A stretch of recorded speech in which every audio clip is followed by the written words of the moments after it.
Hello, hello, hello. Good evening. I know. I'm an hour early.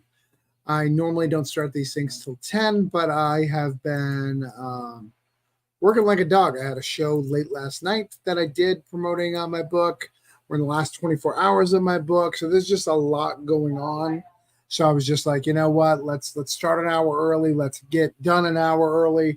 Because I sometimes do this till 12 till 1, whatever the case would be. It gets late sometimes. I've got some people saying hi. What's up? Totally excellent. You and Tyler took over the stream for 3 hours. I'm still not done listening to it. Yeah, it was crazy last night. Tyler Carpenter and I talked about the business and talked about some of the by roads that we've been to, some of the situations that were not so nice, and we kind of went over them in a nice way. We didn't try to throw anybody on the bus, but just kind of this is our experience, and it was fun. But tonight we're going to talk about some people's projects. I got some people coming on. I got some people talking. I've sent the invite to a whole bunch of people, so hopefully we'll have a whole bunch of guests. We normally get a big, long list of people, so come on in, and we'll see what we can do. So first off, let's go on who I got here. I've got my good friend. Let's see, my good friend Tom Hutchinson. How are you, Tom? Oh, I'm first. What? You're first. Yeah, you don't have the ears, so I'm not intimidated. I normally keep you to the end because of the ears. Oh, damn it.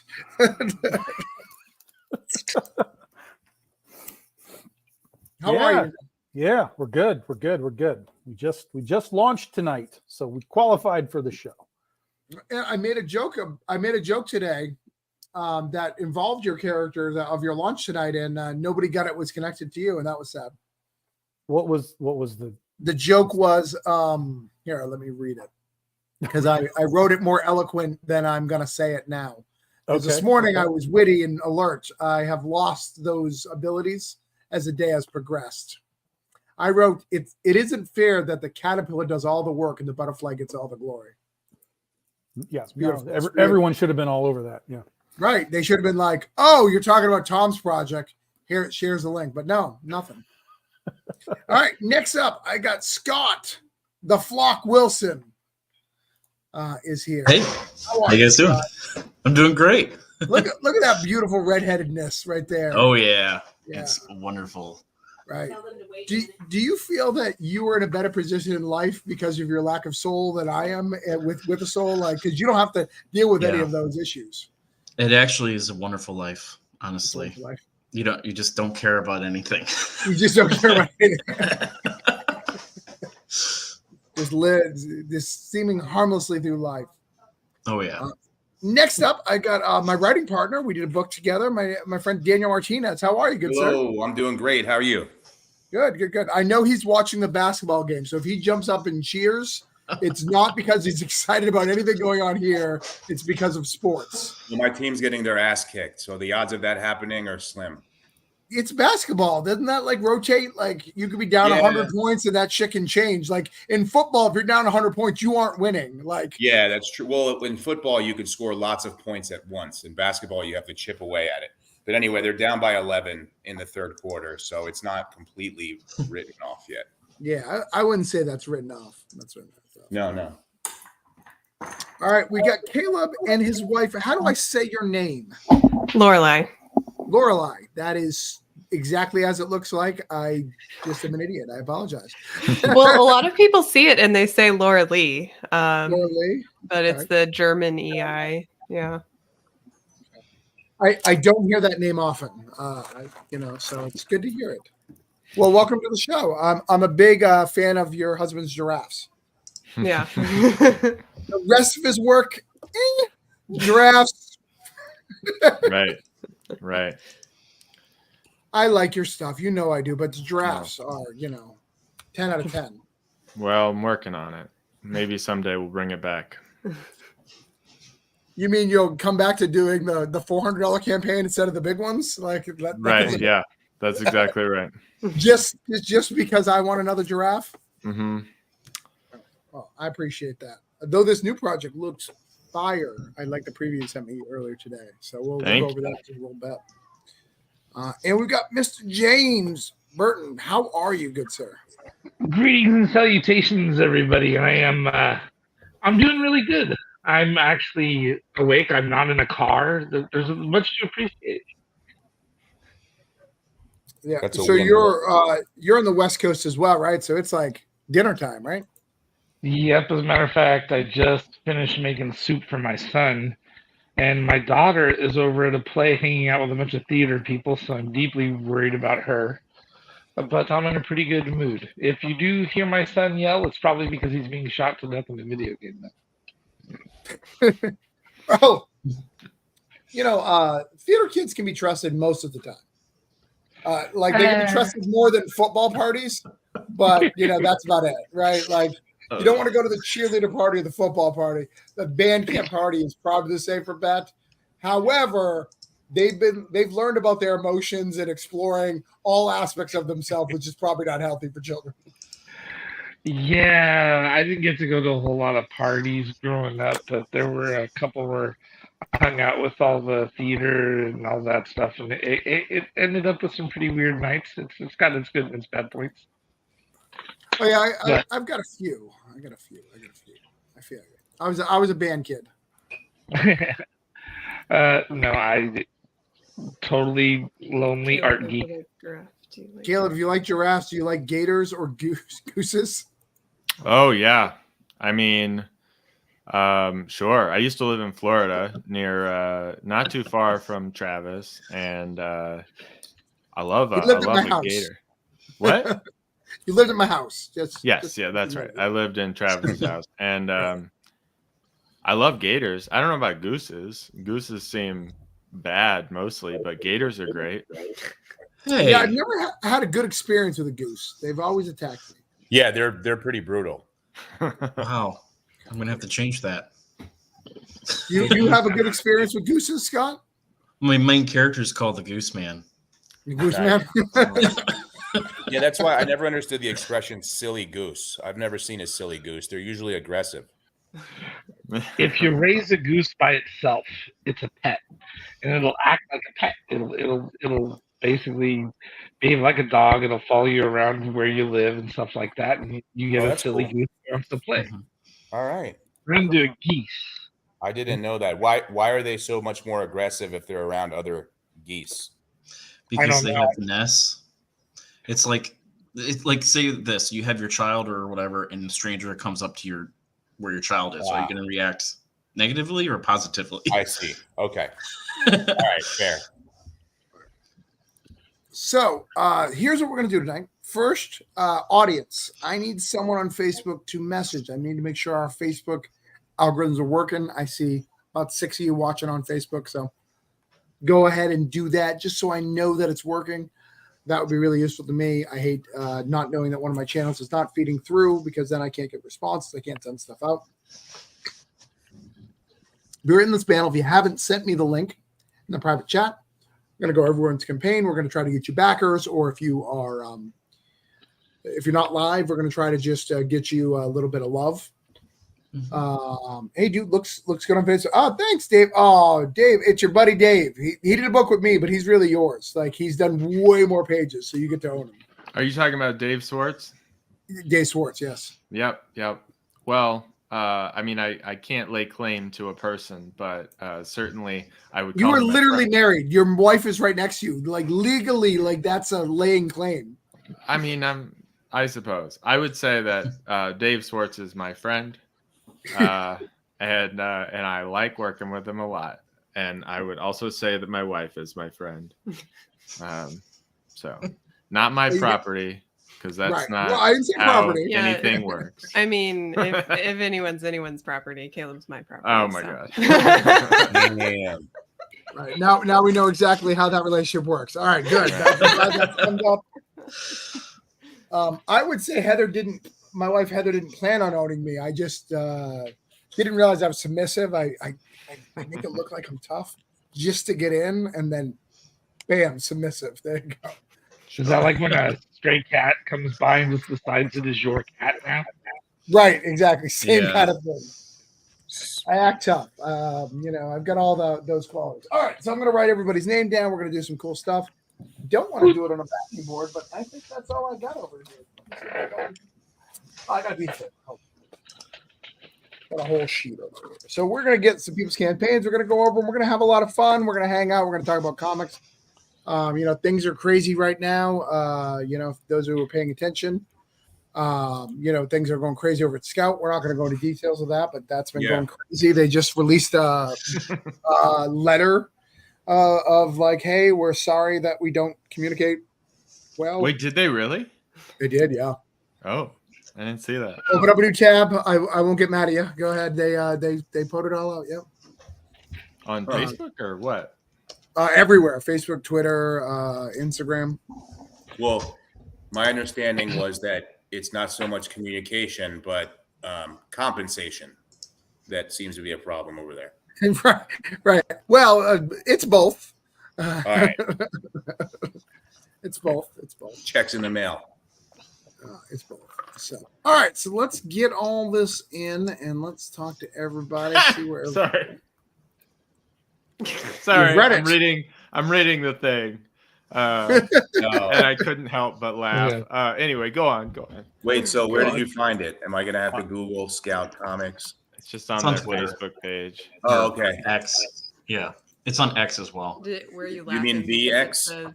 VX, that's right. Yeah, VX. Make it happen. Yeah, James, I need your campaign and I need Sorry, guys. I need yours, Scott.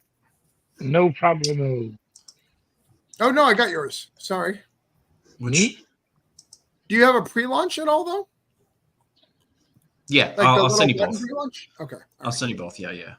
I see. All right, I got yours here. Put that there. And I got to open up Caleb's thing. Sorry, I'm a little behind. I'm a little slow today. Well, that's too bad. I like Scout Comics. Yeah, there's I like- nothing wrong. This is not, that's just information. Yeah, I got it. But communication's better than, ignoring. Yeah, I mean, you have to tackle an issue head on, but I just don't, Oh, and ladies and gentlemen, it is pizza and cricket time. Hello, pizza and cricket. Hello. Wait, So- cricket, the bug, or going So, Phil, we are at 3 times he has gone live with us where he has had to shut off his camera and save his wife from a vicious cricket. So we believe there's something about my voice that attracts crickets into his yes. house. It attacks his wife. Yes. you Yeah. know, the noise crickets make is mating call, Travis. So Is that your wife responding in the background going, yes, the crickets are coming? Yes. So we'll see what happens, Travis. I was really thinking about. You're freezing up a little bit today. Oh no! All right, let me see if I can. Let me if I can try a different room. Give me 1 second. All right. So we'll do that. I got everybody's links here. We'll get everybody some love and we'll see what we can do. Right. Have you read, Caleb? Are you done your laughter? I'm done. Yeah, I closed the tab. I had my laugh. That can be a conversation for another day. So we're gonna start with Mr. Tom. Tom has Dan on first? returned. Yeah, you're all first today. Like it's all Dang. about you. Dang. All right. Ryan's here. Hey, Ryan. Hey, Ryan. So look, dude, Ryan launched just today too. Oh yeah. well, Ryan Worse can than send me mayhem. a private message if he would like to get on. So looks like the thing is drop down menu. Look at this new feature. It's nice. Yeah, it's terrible. It's All terrible. right, Yeah, it so- sucks. Yeah, they just dropped this update in the last Yeah. 2 days, and I hate all of it. Yeah, Yeah, it's annoying. I hate it. It doesn't see. I don't see the purpose of it, but okay. All right, so Iron And we Butterfly know that is live. Kickstarter's listening to your show, so they're gonna hear all of our notes and fix everything, right? Please do. Yeah, they Please will. do. Can we go back to Scout for 1 second? So Boy, this shut letter, up, this- this letter is just a screenshot of something they posted on Instagram. I think Right. they should have at least taken the time to write a fresh one for X. or Twitter. Oh, That's for kind of the lazy. logo. That's kind of lazy, man. Jeez. All right. All right. I'm done. Let's see. I agree. So, Iron Butterfly, first appearance, Critter 6. That was a long time ago. Critter What's 19. going on? Why do we need to know about Iron Butterfly right now and have these really cool covers? So what we're doing is we're bringing back our the Critter series for the first time in a long time. And what we're also doing along the way is expanding the universe. So the Critterverse itself, which is just, it's filled with all kinds of good guys and bad guys. And we did this way back in the day. We did 4 one-shots with Cricket and Slipstream and Electric Youth and I'm not going to remember the other one, and Rookie. And they all got one-shots to kind of help just expand the overall universe for Critter. And so when we brought Critter back in January for our last campaign, I knew that throughout the year we wanted to do what we're calling expansion packs, which will, again, expand the universe and get people to be able to see and know these other characters just like they would with the Critter series. So this book actually is going to reprint Iron Butterfly's first full appearance, which is Critter number 19, but then it's also going to have a brand new 8-page backup story, which is sort of like the origin, sort of the short form origin of Iron Butterfly. So she's one of Critter's, sort of villains, and this will be her. So she had her first story in Critter 19. This will be her first solo story. And this is really just a little mini story. It's a short story. So there's only a handful of covers. There's 3 different covers. They're available in a few different formats. We're already at about $2,000 and we need to get to 3,000. So we've done 2,000 in about an hour and a half, which is great. And then there's also the Big Dog Inc. universe. So you can get all sorts of beginnings of other books that we do here, from Penny for Your Soul to Sand and Scales. If you want the actual Critterverse, we have Critter Volume 1 available. So it's a good starting point for basically anybody who's new to Big Dog Inc. with no matter what you buy. And then if you're a collector and you like all the covers and stuff, there's only a few to grab. And the Nia Rufino one is available just for the first 24 hours. So Which one's that? Keep going down, right there. This one? Yep. Scroll up right there. So that's Nia's cover. You can get that virgin cover just like that, or you can scroll down and you can get what we call the combo packs, the collector packs, where you get her original line art, the virgin edition, and the holofoil all in one pack. And all of that stuff is printed to order. So if we get orders for 28 of them, we're making 28 of them. And that'll be it. And the Nia ones are only available for the first 24 hours. Everything else is available for the whole campaign, which ends Wednesday night. This is just a week long. Nice. Oh, wow. Nice. Yeah, super fast campaign. Yeah. Not even long enough to be on a second show. I think I remember talking to you about it. Can you come next week? No, not that. Like, all right. Yeah. All right. So I like these short campaigns. When we did Critter in January and we did really well, we hit like $20,000. I still was like, God, I don't want this to be 3 weeks anymore. I'm just because we even though we were doing well, we still had like that dead period, and I'm like, what is the point? So even here with this short campaign and just a few covers, it's not like we got like a dozen covers that people have to worry about. I was like, you know what? Let's just wrap this up. Let's get in, get out, done, and on to the next thing. No, that's good.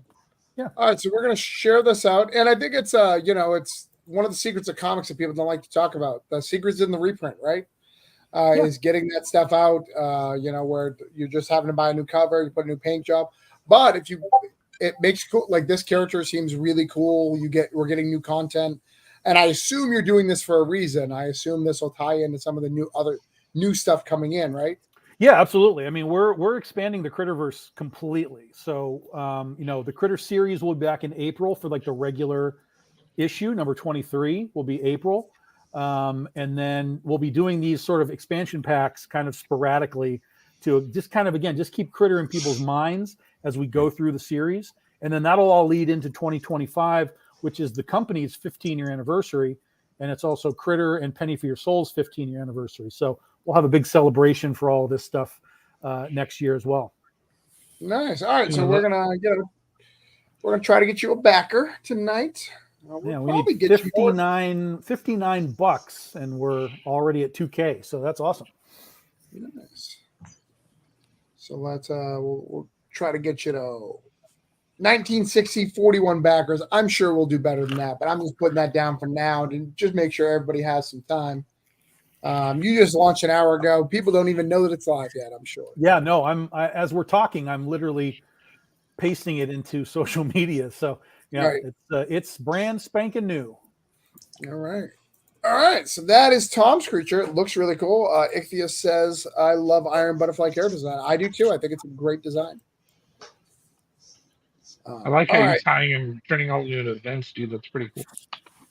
So what I'm gonna do, let's see. All right, so now I'm gonna do. We have 2 pre-launches and we have 3 other live projects. So what I will do is, I think I'll grab. Let's just go in order. I think we're good, actually, in order. Scott, let's look at your stuff, man. Cool. So what is going on here? Oh, tell us about the flock. So the Flock is my superhero genre book, where I have multiple different characters centered around my main character called the Goose Man, who has a sidekick called the Gosling, and it's kind of like a Batman 66 era, very much campy, all ages storytelling. I have multiple different characters that I'm going to expand onto what it's called the Flock, which is the group of superheroes. This book particularly is focusing on the Gosling character, where we introduce a new character called Slinger, which is a chocolate Labrador, and that he ends up banding together with the dog. So basically every kid needs a canine best friend, and they go about fighting crime in their city. So this book itself is 40 pages, and it has about 5 or 6 stories within the actual book. Some are written by myself. Some are written by my colorist Ichthyus. One story is written by Matthew Reese. And then the one part that I love the most about this campaign is Mrs. H. I don't know if you've all know Mrs. H.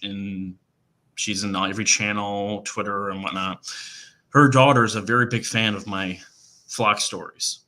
So I reached out to her and asked her, would she like to write a story? Because she kept sending me images of her doodling and drawing and, Nice. with crayons and everything. So she actually wrote a story. Mrs. H kind of edited it because it was a kid's writing a little story. She's only 6 years old. So she has a story in the book, which I'm pretty proud of. And so, yeah, we've got the book. The book is done. I have it right here. So it's actually printed already, ready to go. Hold on. I'll make it big. So the book is done. I know it's inverted. I'll have to change that. But yeah, it's all done. It's all printed, ready to go. We have also on this campaign a lot of back issues. We have issues 1 through 5 of the Flock available. We've got the trade paperback in color and black and white. A lot of good goodies on this campaign if you're looking to get into my series, The Flock. So a lot of opportunities for everybody to catch up. Thanks, Neff. Ooh, off sexy cover. You have a sexy cover? No, this is the colorist. So he's just... I know it. Can you get him to say his real name? We keep trying to get out of him. Have you been successful in doing so? Here's the worst part. He told me his real name when he met me in person in Miami, and I didn't know it was a secret. So I know his first name. Damn it. Hi, Jeff. Hi, Grant. Jeff. I know his first name. Yeah. All right. He's keeping it secret. I tried to get him with Cthulhu. I was like, hey, what name do I put? And he's like, Ichthia. I said, all right, weirdo. Yeah. But the campaign's going to be launching tomorrow about 8 a.m. Okay. So, guys, this one's super easy. All I need you guys to do is just click on the link. He's got 39 followers right now. We're going to try to get him to, a couple more. just check it out when it launches. Be the first to check it out. If you want to buy it then. I don't think that's a hard thing to ask. Not a hard ask at all. See if we can get that done. All right, so that is shared out. So you're at 39. We're gonna try to get you to 42. Nice, thank you guys. So, and how many have been of this? What you said the back issues? How many have you done prior? So the original The Flock series. This is the first time with this actual title, The Sidekick Adventures. We did 5 issues of the regular series, and that one will be issue 6 will be coming this summer. So nice. Okay, good. All right, next up. Hi, Grant. How are you? You're muted, but I saw the wave, so you're good. You don't have to unmute. I waved. No, I was just going to say, sorry I'm late. I just now noticed that you sent me the link. So no, you're good, man. Well, we know that like getting you and I together on a Thursday has been tough for years. So I'm excited that you're here. Yeah, I don't know. I guess I didn't realize I was so busy on Thursdays, but I guess I am. All right. And adding to our Men with Beard collection, we've got Jeff Ryder. How are you, Jeff? More beards, the better. I think there's quite a few in here. Right. White men with beards. Caleb is not participating in No Beardtober. So I think it's just laziness more than anything at this point. Oh, absolutely. Absolutely. Like the neck barely gets shaved these days. Yeah, I have a vicious neck beard right now. It's kind of embarrassing, but we'll get to it. We'll get to it. We'll get to it. Yeah, we'll get to it. All right. James, we're going to go over your stuff here. Awesome. Jeff can't hear anything, but hopefully he'll be able to hear us at some point. He'll fix it. I'll just start to yell. Maybe it'll work better. Damn it. James, you sent it to me in private chat instead of through the thing. Okay. My apologies. I mean, you can't see everyone else following instructions? Come on, bro. Oh, no, dude. I was just operating like as quick as I could. All right. You're good. You're good. All right. So tell us what is going on with Damage Inc. 1 and 2 here. Damage Inc. 1 and 2. Alrighty. So we are about 80%, and we've got 1 week left. 1 and 2, what it is we're in a new season of Damage Inc. All the work that I did pre-pandemic is collected in the volume 1, and right now we're in the volume 2 trying to like spread out and take some things in a new direction. The artwork style is a little bit different. We're doing some more dramatic stories. This story is going to be the first part of a 4-part story where we get as dramatic as possible. And as a result, I tried to alter my art style a little bit to make it a part of that journey. All the main characters that we normally focus on are these friends that go out and they hunt down bounties on supernatural creatures and whatnot. And we've altered the story a little bit. They're up against a villain called the Goblin Queen, and they're basically getting a bunch of trauma from the past like brought up. One of the main characters, Sarah, is the younger sister of the group, and she's going to be going through kind of like reliving some trauma from her past, and we're along for that ride because it's going to be fairly dramatic. It's based on things that really did happen to my family, including my sister, Kira, and she's kind of had to face up to all the monsters of her past and work on her life, and that's exactly what's going to happen here. In the story, though, we're also going to be doing the same banter that Damage Inc. is known for, where the characters are constantly making fun of each other. I won't let go of sarcasm. It's too much in my nature. And in all honesty, there's going to be a ton of gunfights because I love drawing gunfights. We're going to squish goblins and catch things on fire, and it's going to be a lot of fun as we watch the characters go through it all. Nice. Yeah, I love this new art style with the background you're doing here. Is her nipples the only thing holding up this dress? Because that is what it appears. It's darn near. That character wears a bustier. A while ago, I had a fan win a contest, and the contest was that I would draw a wanted poster of a villain that they kind of helped me create. And the person who won, I had two people win the contest. One's name was Kelly Lewis, who made a character named Cheney, and the other one was named Sabrina Weiss. Sabrina Weiss has like her own cosplay and her own. She goes on and sells like costume pieces and jewelry and stuff. And she had a character that had like a big bustier and um, basically had that kind of piratey style dress, and she likes to wear the Day of the Dead makeup. So it's a lot based on some elements that she brought together. Okay. Awesome. But I've never asked her for nipples hold up her dress. I'm just going up based off of this one angle that you've presented it. That is the only thing holding it from falling down, as far as I can tell. I don't know a lot about. What's that? When you're going into the realm of the Fae, you got to look your best. Right. Now, I don't want to, and I say this as a joke because I know you and your sister, so please forgive me, but I have to say, I'll go are for you it. sure the trauma you're talking about is not just the movie The Labyrinth? You see, Sarah was a character in The Labyrinth and fought the Goblin King. That's a fictional character. It cannot hurt your sister in any way. We are aware of it.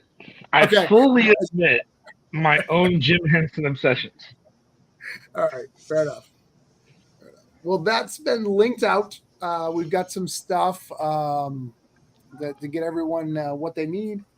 You are at 1590, 48 backers.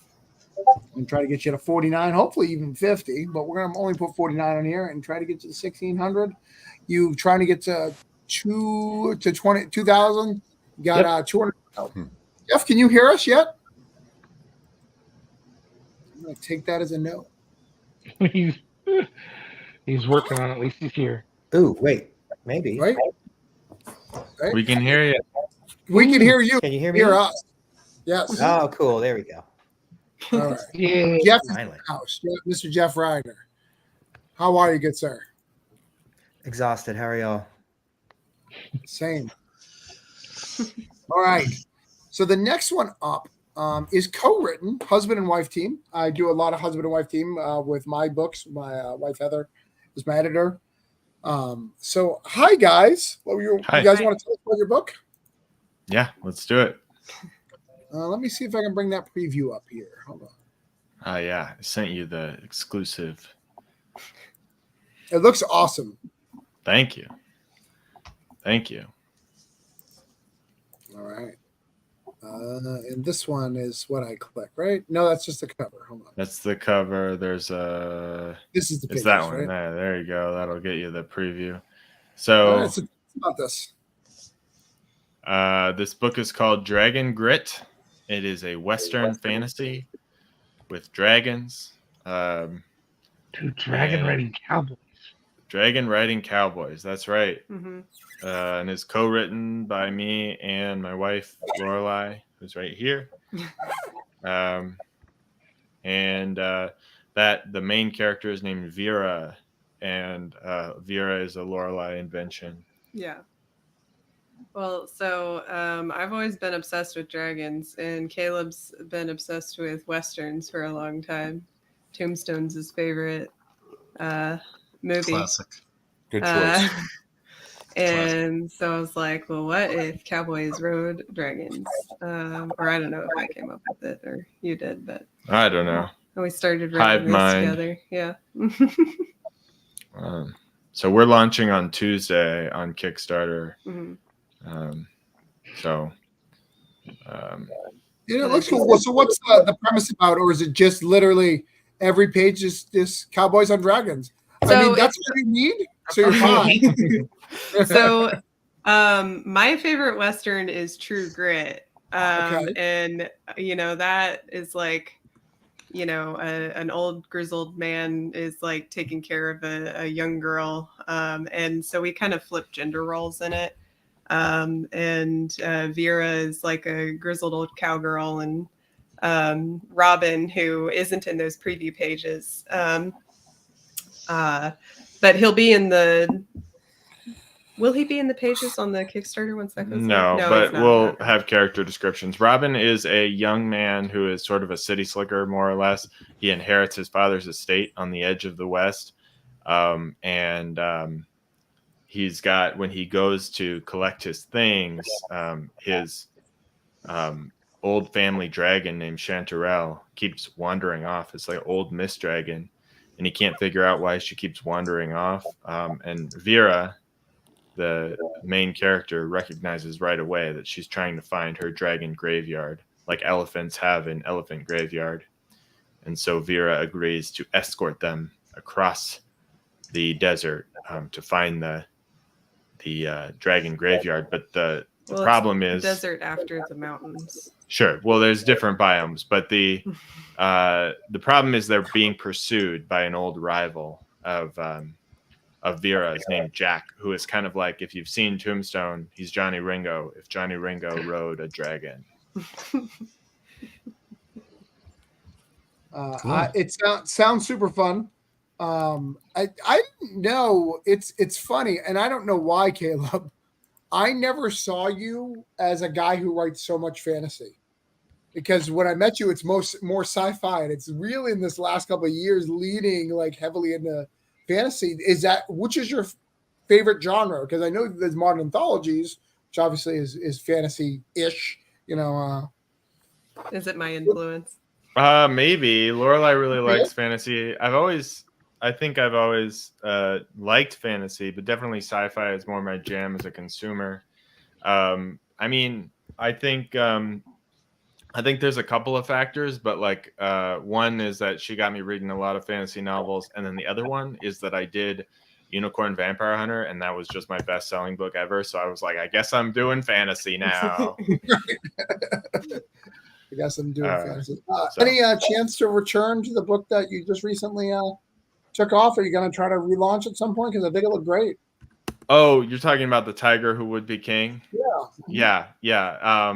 For those of you who don't know, I had a project that I ended up canceling on Kickstarter that was a bit of a misfire. Is a book about a tiger, like a sort of lost outcast king of the jungle. And everyone was worried that it was going to be just a Lion King ripoff. I think a lot of people felt that it was just a Lion King. I think that there's maybe a future for that book, and we'll come back around to it eventually. But unfortunately, there are like market forces, right? Yeah. So if it doesn't work, it doesn't work. We are working on a possible different approach that's a little more mature, a little more Naked Tigers. dark. I'm excited. Well, not Naked Tigers, but certainly more.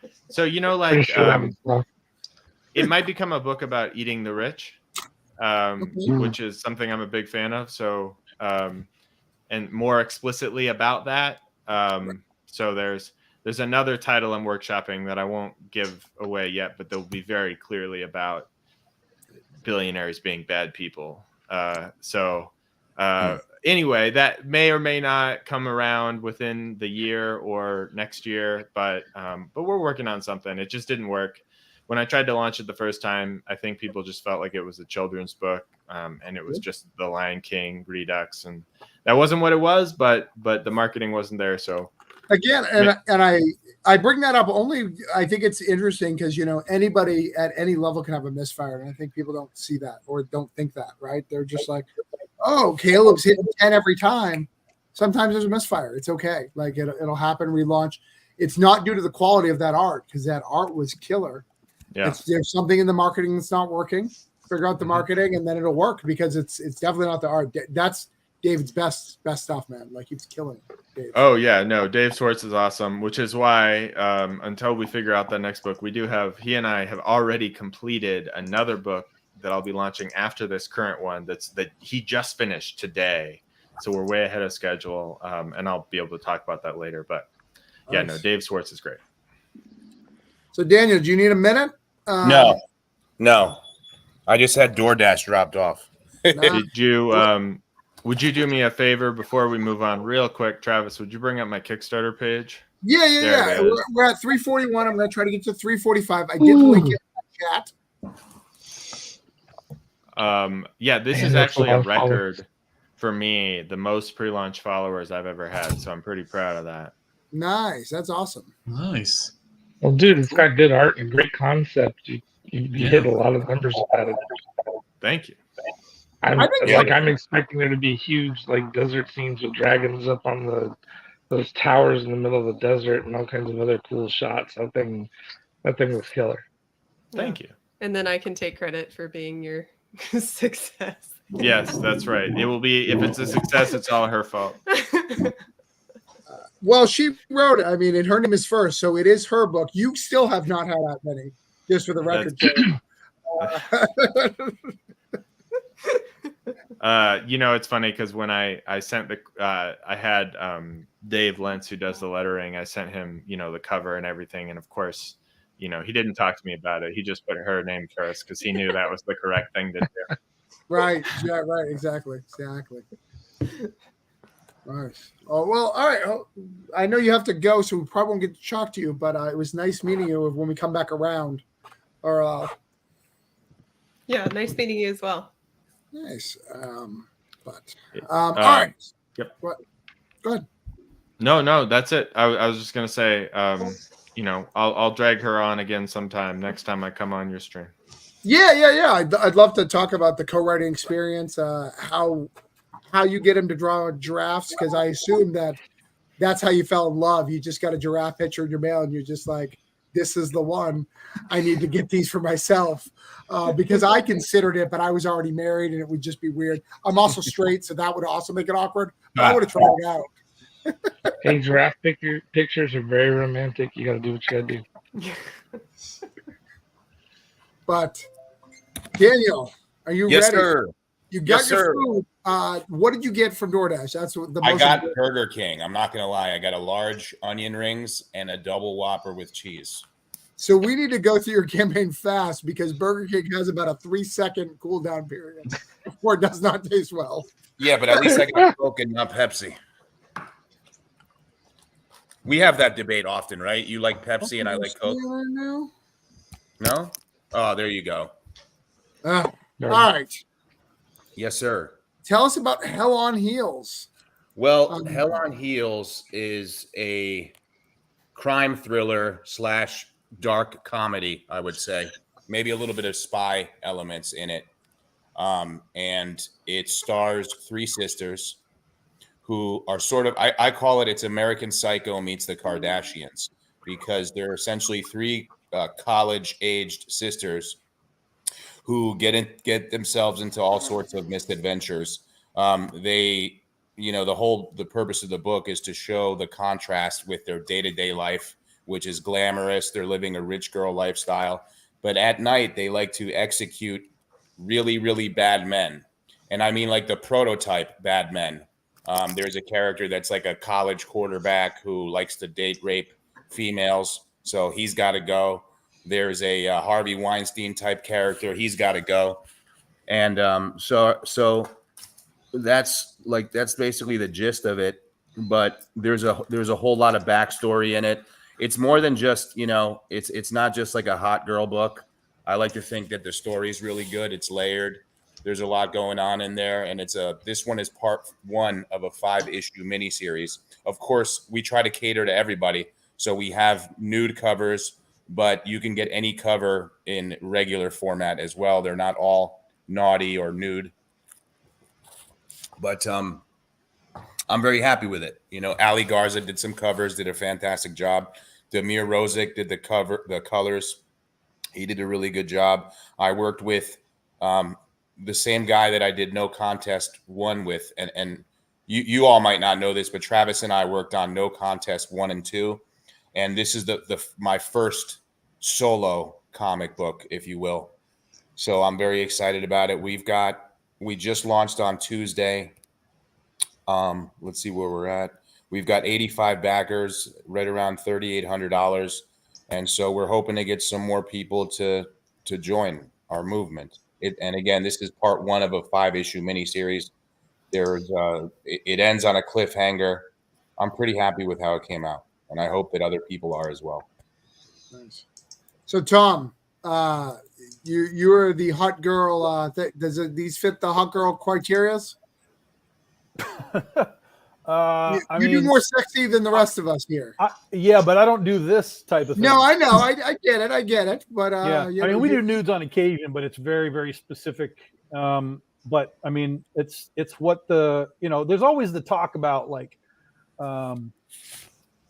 is it the hack? Is it the life hack? You put pretty girls on the cover, and it it kind of works. And generally speaking, yes, but there's also just the idea that there's so much of it that you still have to have some sort of conceptual element to sort of make your girls stand out, whether it's design or whatever. So you just have to. And I don't know there's no answer, because I've seen people try the hack and fail. Not like fail, but just like it didn't explode.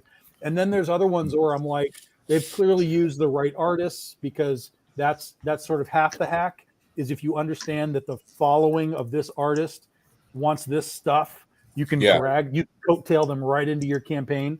But it's all a lot of meta, analytic stuff that you kind of have to put together as the proper Tetris to blow it up. But the proof is in the pudding. It works. It happens.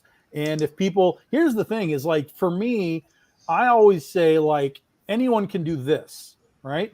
But the trick is getting them back for issue 2, issue 3, issue 4, assuming there is a 2, 3, or 4, and it's not a one shot.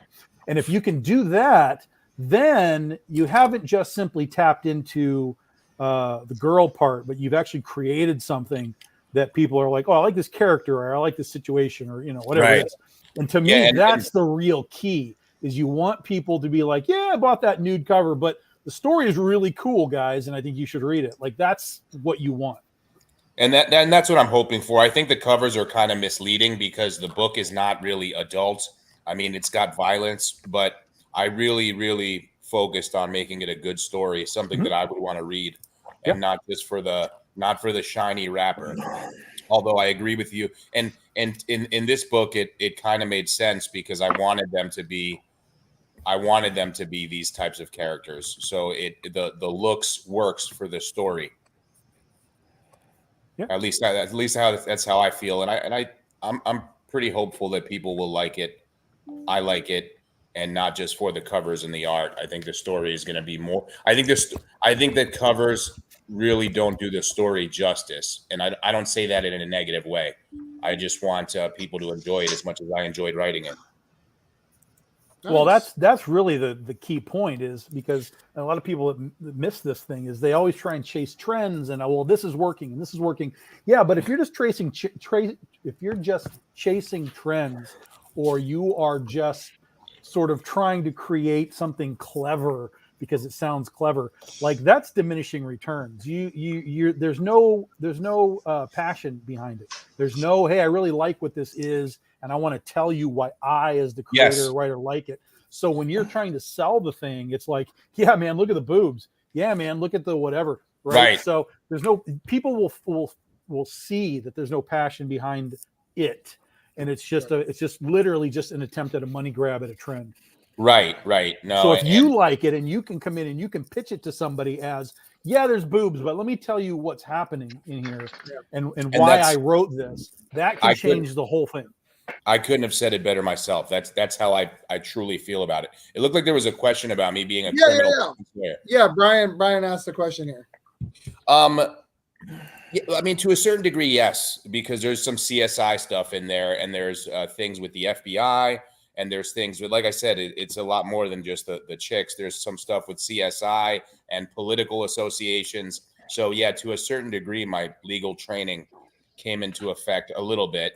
But of course, this is fantasy, so I wouldn't get too bogged down in the details. I just, I really had a great time writing this. It was only going to be a one shot. I was just playing around, but I liked the story so much, and I liked the backstory so much, that I ended up writing 5 issues already before we even drew anything. Yeah. And I'm super proud of you, brother, for this your first book. You put a lot of work in. You hired all the cover artists. You found them all. You're trying to put it all together. Though we did 2 books together, Yeah. you didn't change your format, because there's been people who I've worked with in the past, and then they forget everything that we learned, right? So one of the things I taught him is, we need the book done. The book is done. I've seen all the pages. Oh yeah.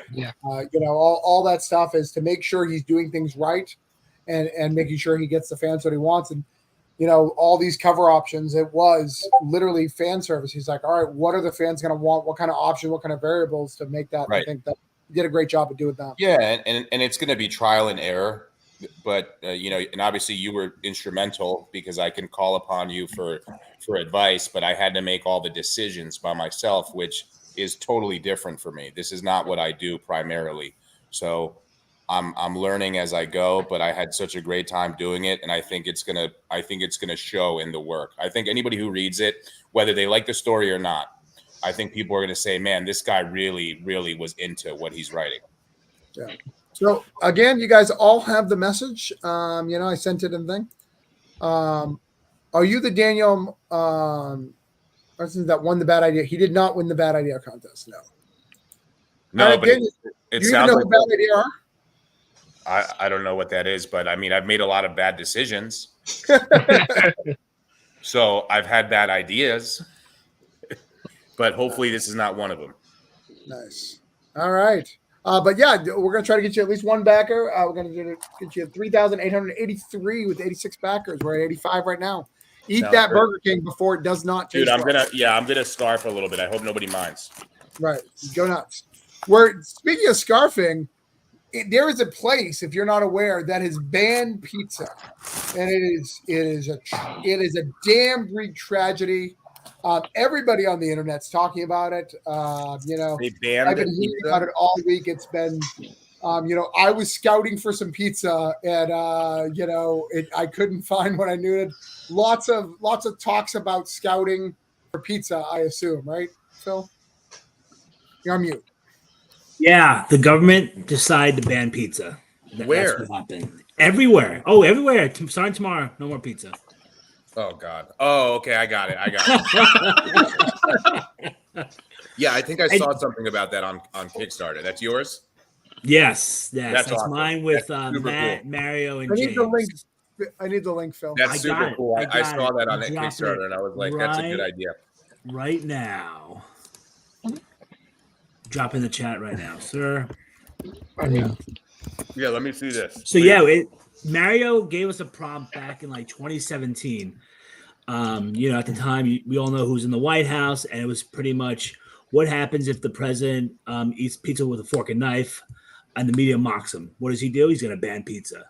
It's a story about America, fighting back, revolting, and there's a bunch of stories. It's just phenomenal. It's just so great to work with my friends. And this is the first Kickstarter under my name. And you know what? If not for Caleb right there, I wouldn't be here today, because it all started with this book. Oh, Hold on. Before Travis gave me all the opportunities, Caleb gave me the first opportunity ever.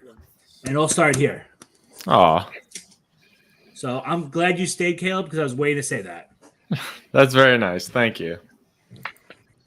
I'm glad. I've been waiting. He couldn't impress his wife. Thanks a lot, Phil. I've been waiting for you to launch your own Kickstarter all these years. I've been like, when is it going to happen? Yes, it happened, and I got plans, big plans, going to 24 awesome. and 25. Nice. But dude, I'm super excited that you have yours, and you got a great team here. James Ferguson, Matsumo, Mario. Like, these are some great creators, Yes. And those are the people I know. Like, just looking at these guys' credits, the people I don't know are also really amazing. Yeah, my artist, Roberto Dacu, he's a Canadian artist. To be honest, I thought my script was cursed. I had one artist for a little while, and then he ghosted me. And then I was working with a few other artists. No one was interested. Roberto picked it up and has done a phenomenal job with it. I like this. Now I need to ask Laura next time I talk to her. Does she not eat pizza? I don't know. I actually don't know, but I kind of wait. I don't see. Is it up right now? I don't see anything. Oh, you don't see it? No. Does anyone else see? Is Oh, it me? It might be I'm me. so sorry. I've been like looking at these pictures. And, let's start at the top, He's guys. I just didn't realize. drooling over the page all by himself. Do you know what? So yeah, we actually got 100% funded today, Which is phenomenal. awesome. Can you go? Congrats. Can you? Thank you. Can you go to the updates for a second? I want to share something really cool. Oh. So the first stretch goal, is actually a homage to the death of Superman. We're doing poly, that's a bags. pizza. That's Not the a homage. pizza, not the pizza. Oh. But right there, we're actually, if we hit 5,000, Oh my goodness. they're all going in this bag. Do you have And it that- showing up, that bag? Okay. Now I get it. Yeah, and that bag is actually Mario created that. He's just phenomenal with his promos. So we got a lot of good things coming. Really excited. And I think you're going to hit that. So I'm excited to get my copy in a poly bag, pizza bag, and I'm not going to open it just like I did in my. And because it has maintained value, I have learned that keeping things in their black bags will maintain its value every time. Now, is the unlock going to be a pizza box? That's not a bad idea. We'll see. And then we actually have a contest. So Pete Collins, who did the mascot cover, he also did character sketches for 5 mascots from the cover. So we are calling out the winners tomorrow. We're picking them from the first 440 randomly, and 5 of them get character sketches. Nice. That's awesome. No, this is great. It's a great book. I love it. You're still got 9 days to go, so you got a lot of strong days. You're killing it. Let me share this out. We got some comments here. What we got here? I'm interested. We got Judah. You should have a slice of pizza grated and slab to make it an add-on. Phil, we're going to chat tomorrow evening. Can't wait. And I said last time you were on, we discussed doing a pizza party. That's still so. I did some research with that. And I think the biggest issue is not every restaurant does a slice. You actually have to buy like a pie. So that's the issue. I was doing some research because some of my restaurants, even in my town, some do a slice, some don't. I can't imagine only eating one slice. Yeah. Let's get this shared out. That might be a chubby guy thing. But I can't imagine. I'm with you on that. Don't worry. I'm with you on that. I feel you. I'd be so ticked off if I went to a pizza party and got a slice. We had a discussion. Do you guys, so since pizza's banned, right? Would flatbread pizza be banned as well? Should that be banned? Because in my story, Old Man Gino runs a flatbread restaurant. And it's considered it's not pizza in that world. If So you what do put think? toppings on top of bread, that's a pizza. Yeah. Okay. I mean, and you cook it. You know what I mean? That's a pizza. So yeah. How many pages is this?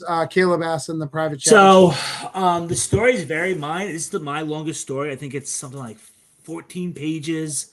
I want to say all together, it probably comes out to 60, 70 pages. Okay. Good solid. Okay. It's nice. Well, I love it. I'm excited about it. I've got the link. We're going to try to get you. Where are you at now? Let's see. There's something about Daniel that messes up. My cord is messing up again, Daniel. So I got to fix that again in a minute. I don't know what's going on. I have a cord that I need to bring. I need to repair.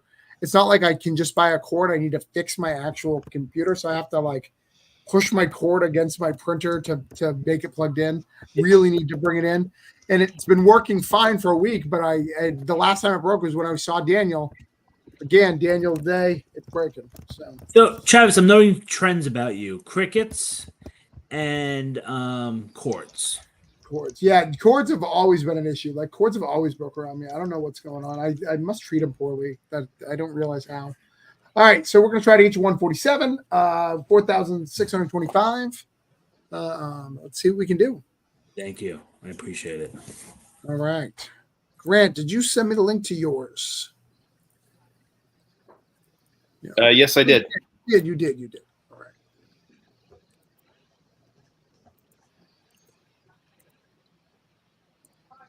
Let's get this up. And Grant, tell us about this League of Cryptids. I've been seeing a lot about it on the internet. Oh, I've cool. been looking for someone to tell me about it. Today is the day I get to learn. Yeah, so the idea behind League of Cryptids is it's the 5 most popular cryptids: Sasquatch, the Loch Ness Monster, the Jersey Devil, Chupacabra, and Mothman band together to defend Earth from an alien invasion. Okay. Pretty simple. Yeah. It's like a paranormal Suicide Squad. Right. Yeah, it's cool. And Grant, you've done a ton of books. You're most known for Beowulf, right? Right. And yeah, and we haven't seen the last of Beowulf, but I'm taking a little bit of a break from that to do the cryptid book. Nice. Sometimes you got to take a break. You know, you do the same thing. You just got to walk away for a little bit, try something else for funds. Exactly. So I'm working on an issue 0 for Beowulf. Okay. So you got 24. Oh, when did you launch? I feel like you've been live for a little bit. Is this longer than 30? Yeah, I did 40 days. I know people feel differently about it.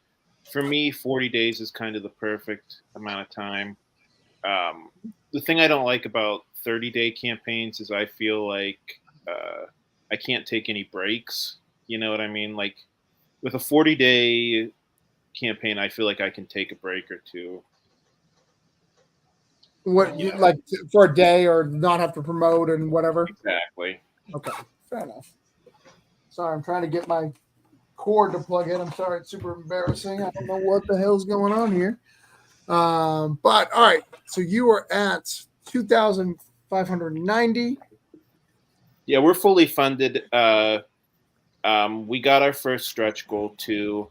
Our second stretch goal is we're going to get a digital copy of my friend's book. It's called Tales to Astonish. Okay, I saw that down the bottom. Yeah. I think I sent him an invite to come on tonight. Oh, really? I think so. Yeah, he has a Kickstarter going out now too. Nice. Nice. Is the music free to play? Yeah. I'm going to play that video just so I can try to fix my friggin' thing here. I don't normally play videos, but it would help me out. So please allow me to do so. Let me see the comments here. Jason, what awesome people. And James Burton, your brother. All right. Let's play this for a second.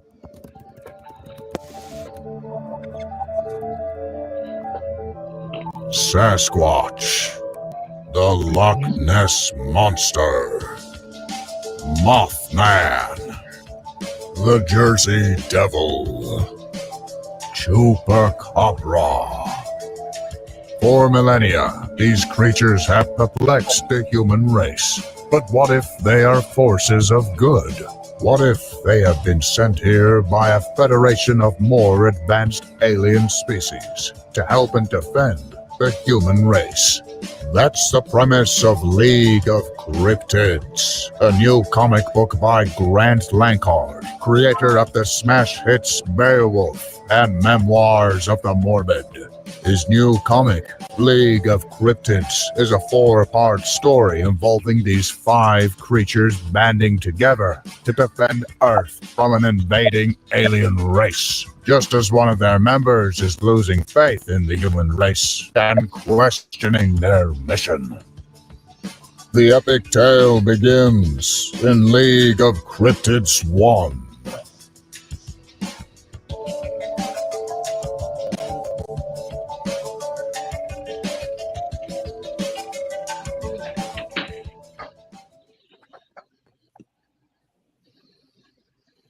And my cord is still not fixed. That's cool. Randall's here. How are you, brother? Ton Hutchinson is everywhere, inspired. Tom's bringing all the boys to the yard today. Did you buy some milkshakes? Nope. No. No. I am at 10%. I don't know what to do here. All right, hold on. I'm going to do my other thing. This has been an ongoing thing, and I have not had a chance to go and pay for the journal thing. I was at Daniel's office the other day, and I actually bought a plug, and I get it. It will plug in, but it's still the battery's going down, and I'm worried that it does seem like it's holding. I'm wondering if it'll stay live at 1%. I don't. I guess that's a no. We have the answer to the question. I'm wondering if I should cut the red or the blue wire. Boom. Wrong Dude, one. this happened last time too, and we ended up hosting by ourselves for 10 minutes. Did anybody else not talk about their Kickstarter? No, eventually, I can't remember who, but they're like, let's talk about mine, and just started going. Wait a second. So what happens if his computer just straight up dies? Are we still on here? We are live. Yes. Yeah. Yeah, Until he regardless. logs back in. He has to come on and turn that off. Oh, So man. even if his computer just completely powered down, it still keeps going? Yeah. Yeah, Oh, because that's- it's on that's- StreamYard. Yeah. That's interesting. Yeah. Okay, good to know. Yeah, I did a show one time. This is a little bit different, but StreamYard. This is the way StreamYard works. Is so we had the cast of people, and we did our 2-hour show, and the host was like, "Okay, we'll see everybody. Bye bye. And sometimes we hang out and talk after the show, like in the back room, right? So a few of us kind of hung around, and as people dropped out of the show, we realized that it still said live, even though the guy had cut his camera, but he didn't sign out. He just stopped his camera. And so the three of us, we just kept talking for 3 hours Nice. on his show. And the only reason I even stopped was because back in the day, I was using my phone and my phone was about to die. I'm like, guys, I got no power left. So we're all just going to have to go away. But yeah, that'll stay live until someone can get into his back room and So even if let's assume we all sign out at some point, it just goes forever. It should just keep going. It'll just show his background basically. All right. And then as soon as that's how it works. It's crazy. But StreamYard doesn't know what you're doing, right? So it could assume that people are coming and going and whatever, and they're just like, well, he wants it live, so it'll stay live. So yeah. Just in case, Well, I think any of us can share our screen. So hold on one second. I'm but he has to actually Yeah. put it into the thing. Yeah, he's the one that he's gonna have to select. Yeah. So we're just if you hit stuck. present or something, chilling. it changes, and he has to judge what's going to go where. There he's got it figured out. Hey, Except he's living in the dark. Very dark room. You have I don't no know idea. if it's going to work.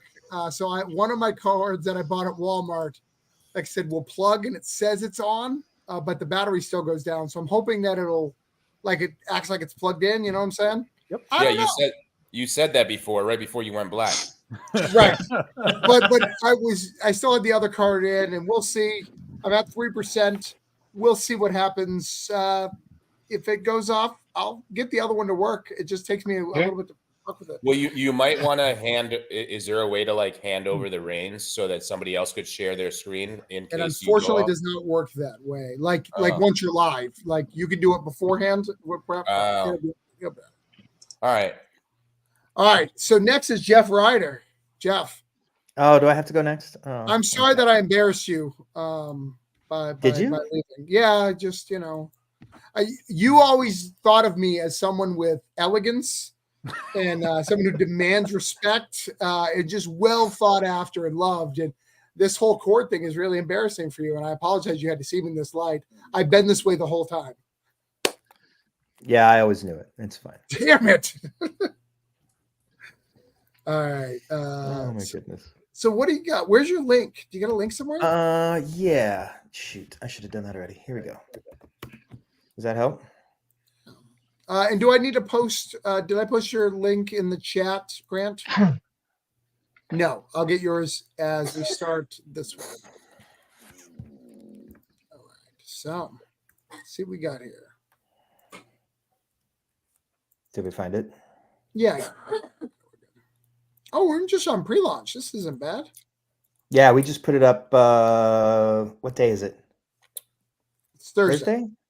So it's been up a week and a day. I love this tiger. I'll tell you that. Yeah, that's Jarrett Katz, my buddy, who lives out in Seattle. He's awesome. Yeah, this is a one shot that we're doing, and that's connected to the Major Holmes and Captain Watson miniseries that we finished last year. It's a little bit of a prequel. It's a comic based on a prose short story from a short story collection that I wrote that's all set in this world. And it's about Sheffield Holmes, who's Sherlock's nephew, who is a detective and a spy working for the British government at the dawn of World War I. This prequel story is set in India in 1913 when he was serving in the British Army, sort of before the events of the main series get done. Okay. It's intentionally designed to be a backstory for the main series. When we bring it out for the direct market, it's going to be sort of double issues, a main story and a backstory in every book. So this is the backstory, but I'll collect it in one place. We're doing a Kickstarter only version of it all in one book, and so we can have it for a convention that's a Sherlock specific fan convention that we do every year in April. And so we're going to launch, I think, either the 12th or the 19th. We haven't really decided yet, but of March, and run it right up until that convention happens the first weekend in April. The concept sounds very pulpy. Did you get inspiration from like pulp style stories? Like, oh, hugely, yeah. No, I'm a gigantic Sherlock Holmes nerd, and totally built on old like classic adventure fiction and that kind of stuff. My grandmother's a librarian and raised me on like the Count of Monte Cristo and the Three Musketeers and Robinson Crusoe and Sherlock Holmes and all these different things, and so Treasure Island and all that stuff. So I started out with that kind of thing, and that's why I wrote the original series to begin with, and why I like this kind of stuff. Yeah, it's a lot of fun. That's awesome. I love that whole period of fiction. A lot of newer concepts kind of forget where a lot of the tropes actually came from and got originated in those all those pulp novels and those classic adventure novels. And there's so much meat there that people kind of like take for granted. Yeah, it's a fun story about this younger, like I said, this younger British officer who's Sherlock Holmes' nephew and his protege to a certain degree, and he gets involved in hunting a man-eating tiger, but also uncovers a murder plot underneath it, and it's a lot of fun. We got to do, and it's cool because it's got some cool overtones of like what's going on with the British in India at that time, and some political stuff. And there's a character in this book who we're going to bring forward into future arcs of the Holmes series. So this is the first time we're going to get to introduce this guy who I've had in my brain for years, but nobody else knows anything about yet. So that's going to be fun. Sounds like a lot of fun, man. And I assume you're going to do all the past campaigns. You can buy all those. Yeah, because the this story is based on like I said, it's based on a prose short that's a collection of prose stories that I had written. That book, we still have available copies of that, so that's going to be something you can pick up. The original Major Holmes series was a 4-issue series that I did a very brief run of trades on my own, and I still have about 40 or 50 of those. So we're going to move a few of those through this campaign as well.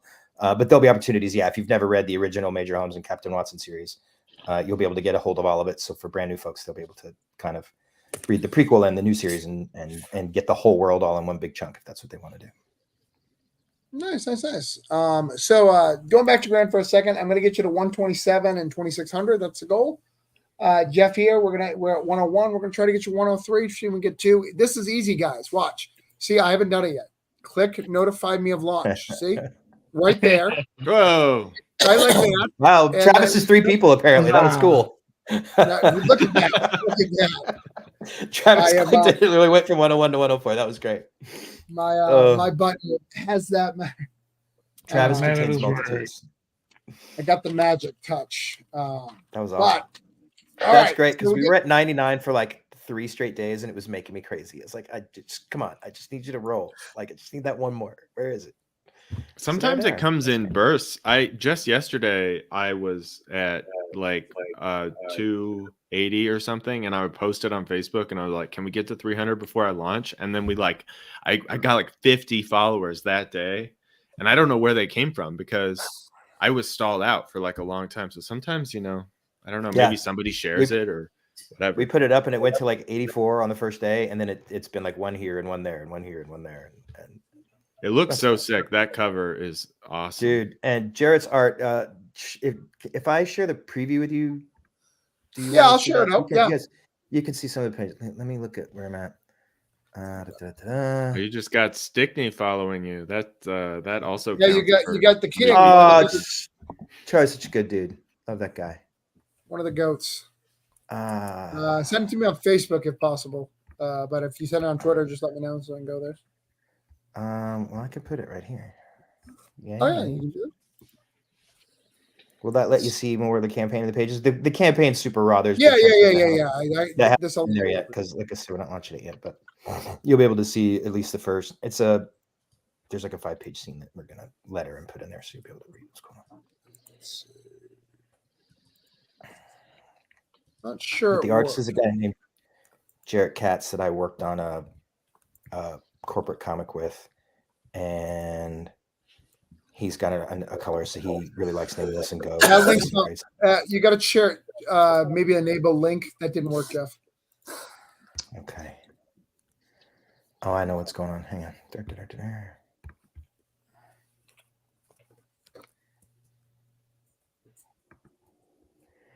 I need to.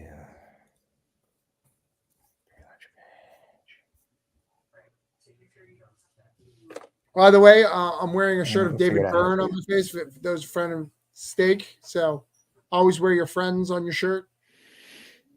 Yeah. Whenever possible. That didn't work either, Jeff. Yeah. Oh well, it's a bummer. I think you can. Can you try to present here at the bottom?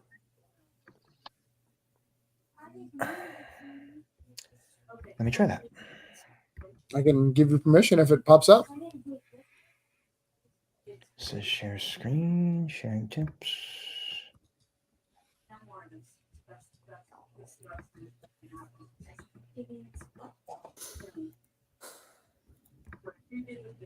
Riveting TV here. Here it is. I got it. All right, Jeff. Show us what's up. Okay, so I can now show this. Okay, blah blah blah. So there's our big image, yada yada. Here we have some of the pages, and it's a Sherlock Holmes comic, so there's a lot of talking to each other. But we've got some fun hunting scenes, and then tigers dragging people into the bush, and bloody shootouts and crazy things going on, and then this really great grim hunting. Now I have the tiger paw, so I know where he's going, kind of thing. Those pages are great, man. Yeah, Wilson and Jared are really, they've done a bunch of stuff together, and like I say, we've worked on some other things before. So when I decided I was going to try to do this, the entire thing came down about mid-January. And I went from prose script to comic script to bringing in Jarrett, and he and I have worked on some stuff before that had crazy deadlines. So he was like, sure, we can get it done by the end of February, no problem. And I literally paid him 15 minutes ago for the final pages, like while we were in the middle of this conversation. So Nice. we're waiting on, we're going to get colors finished, and I'm going to get at least the one scene for the Kickstarter lettered, and then we're going to print as fast as humanly possible so we can have books for this show in April. It's gonna be fun. Nice. I like how 221 bright Recon. big scenes are and how that night has like that cascading bluish night background. Yeah, Wilson was really excited about like trying to establish the idea of sundown, and we've traveled all day and we're hot and sweaty, and now just as it starts to get cool, the tiger comes out of the grass and starts grabbing people, and so it's got kind of the comic, the original story doesn't have this vibe, and it was really interesting adapting something I'd written for prose that's intentionally designed to ape that old Sherlock Holmes style into something that's much more visual for comics. So there were almost horror elements of the man-eating tiger and the hunting that had to be recreated for the comic that weren't in the original story, because reading a Sherlock Holmes prose story, I tell people all the time, so many Sherlock Holmes stories are someone comes to Sherlock Holmes, he says, cool, Watson, watch the place I'm going out. Then he comes back and tells you all the things that he had done. But there's not actually hardly any action in a lot of those at all. And so adapting that into a comic can be crazy. And so we had to come up with some ways to put some gritty stuff in there, some action and some shooting and some running and some hunting and different things. It was a cool experience. Our buddy James has to take off in a couple of minutes. James, when you need to go, just take off, but we'll make sure we get your backers. Well, so far I already got one, which I totally appreciate. Cool. I'll be able to But- mark you up my list when we get to that point. Oh, nice. Yep, it was appreciated very much so. But yeah, I do have to go get my daughter. I hear you. Kids are important. So I am live for the next 20 hours with Voodoo Nations. As you guys know, when I do a show, it's always for selfish reasons. And that's because I'm live. Luckily, I'm live all next month too. So you guys get another month of this shenanigans. Yay. Voodoo Nations is live. I've got, it's issue 4. Got a Dark Voodoo Priest here. 2 missionaries. These two got this husband and wife team. They go on a mission trip, and one of them dies and gets resurrected with a spirit in him, and he becomes kind of a jerk. He's peeing on a grave right there. Bad things happen. This wife is trying to hunt her husband down and trying to figure out what's wrong with him. This is the 4th issue in the series. Obviously, we've added angels and all sorts of other crazy stuff. We still got our voodoo priest. It is wild. Like I said, we're in the last little bit. We just hit 4,000, which is great. We're on our way to 4,000. So that's the goal. As you see, it's all complete. I don't do anything if it's not complete. And that's that. As you guys know, I do a lot of books. So hopefully, if you haven't checked it out, please check it out. You're on my feed, so I don't know why you wouldn't, but I'm going to share it out. Any questions from the Peanut Gallery? Good talks. Actually, wait, is this is issue 4 of this, right? Yes. Oh, I have to go back and see which ones I already have. Okay. Is this the last issue? This was supposed to be the last issue, but I actually added an extra issue because, I couldn't finish it in the one I had. I'm going to be honest. My wife kept telling me, being my editor, I was like, I can do it. And then I did it, but I was like, oh, it would be way better if I gave it another issue. And the great thing about indie comics is I can make that decision. Isn't that great? Oh, yeah. Yeah, I've had to make that call on a damaged story before. Sometimes you just can't get everything done, and the number of pages you have, and it just makes for better reading if you pull that trigger and work on something longer. Sometimes it's the only way to make the story what it deserves. Yeah. Hold on. Did you go to the voodoo experts or priests or something? I have gone to some experts, yes. I talked to people who were missionaries in Haiti who's done some stuff. I also talked to a couple people in the Haitian community. In fact, that's why I don't use Haitian voodoo priests. Haitians are very, very particular about the way Voodoo, which is the proper name of the religion, is run there. So I don't use those. I use Brazilian, I use New Orleans, and I use Mexico. But I don't use that specifically, just out of respect. A lot of people in the African American community who make comics said, "Hey, can you be careful on that?" And I respected that, so I did. I can be a respectful guy. In fact, even in the book, like not all the voodoo priests you come up with are bad, and not all the Christian people you come up with are good. So I show both because I don't believe that it's like that. All right. Next up, unfortunately, I have 2 right now. I have a pre-launch page, but this one's that you don't need the money, so it's good. Coins of Judas is in pre-launch. My company is putting it together. Not my company, Band of Bards. All I need you to do is click on the pre-launch page. I can't click it on this one. It won't let me. Oh, I guess it did. I take that back. All right, that's all you got to do, guys, just like the last one. Just click it. Wow, I can't believe I didn't do my own pre-launch. But yeah, this is Band of Bards. They're my publishing company. They're going to do the collected editions of Coins of Judas 1 and 2. There's some really cool stuff in there, and I hope you guys will check it out. Coins of Judas is about 30 points of silver. I seem like I only do religious comics based on these 2 things, which is not the case. The 30 pieces of silver that get dropped in front of Judas spawn 30 demons, and these are demon hunters. It's kind of a Ghost Rider-ish story. So. I love it. It's fun, but this is a complete graphic novel, which is really cool. So that's going to be launching on the 4th. So that's going to be launching on Monday. Yeah, the Band of Bards had a booth at a convention I went to last year, and I bought a couple copies of it. It's cool. Nice, thank you. Yeah, The show, it's getting into Diamond right now. The next issues, but this Kickstarter is going to put the trade out even before Diamond gets it, which is cool. Oh, okay. So it'll come out. Well, by the time it releases, everything should release at the same time. So if you order it from Diamond or from there, you'll be able to get the complete story. But if you want it in the trade paperback, hardcover, all that crazy stuff, coin, you'll get it from the Kickstarter. So all you got to do is click that link, and that'll be good. All right, ladies and gentlemen, we've come to the end. So who hasn't been on my show before? I know Grant hasn't. Daniel has. You were on my show, right, Daniel, or were you just watching it? I think I just watched it a bunch of times. Okay. All right. So here's what we do, guys, for those who are down here. What I'm going to do is I'm going to go through. I've been writing down all this stuff all night. And I made you guys some promises. And if I don't hit those promises, I'm going to yell at the internet until I do. Because I made a promise, and I'm going to punish those people for not giving the bare minimum that I asked from them. So that's what we're going to do. Dare they? How dare they make me look like a fool in front of my good friend Tom Hutchinson, Jeff Ryder. Daniel's my lawyer.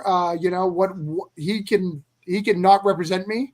All this could be horrible. So don't embarrass me. Go through the links of the chat on YouTube or Facebook. Click on them. I'm going to go grab a little bit of water real quick because this plug thing stressed me out a little bit. Water's right there. I'm not going to be back. And then we're going to go over everybody's campaign. Make sure your stuff is there. And if it's not there, I'm going to have to look like a fool. And Mike says that Iron Butterfly demands love. Dude, Mike and Trish, you guys, I remember they used to be hardcore fans of me, Tom. And they've always been hardcore fans. They never left. But I remember when they used to have that affinity for me, and I miss it. I got to tell that to Mike and Trish. Like, I love you guys. Where's my love and adoration that you guys used to have for me? Where'd that go? It's still here. It's still there? It's very much here. All right.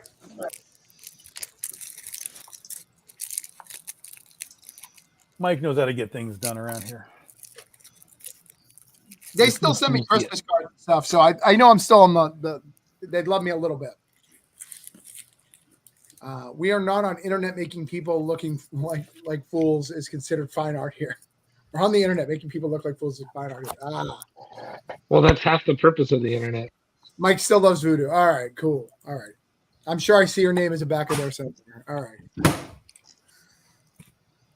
Cool. All right. So let's see where we are at. Let's check all this stuff out. So the first one up was Tom.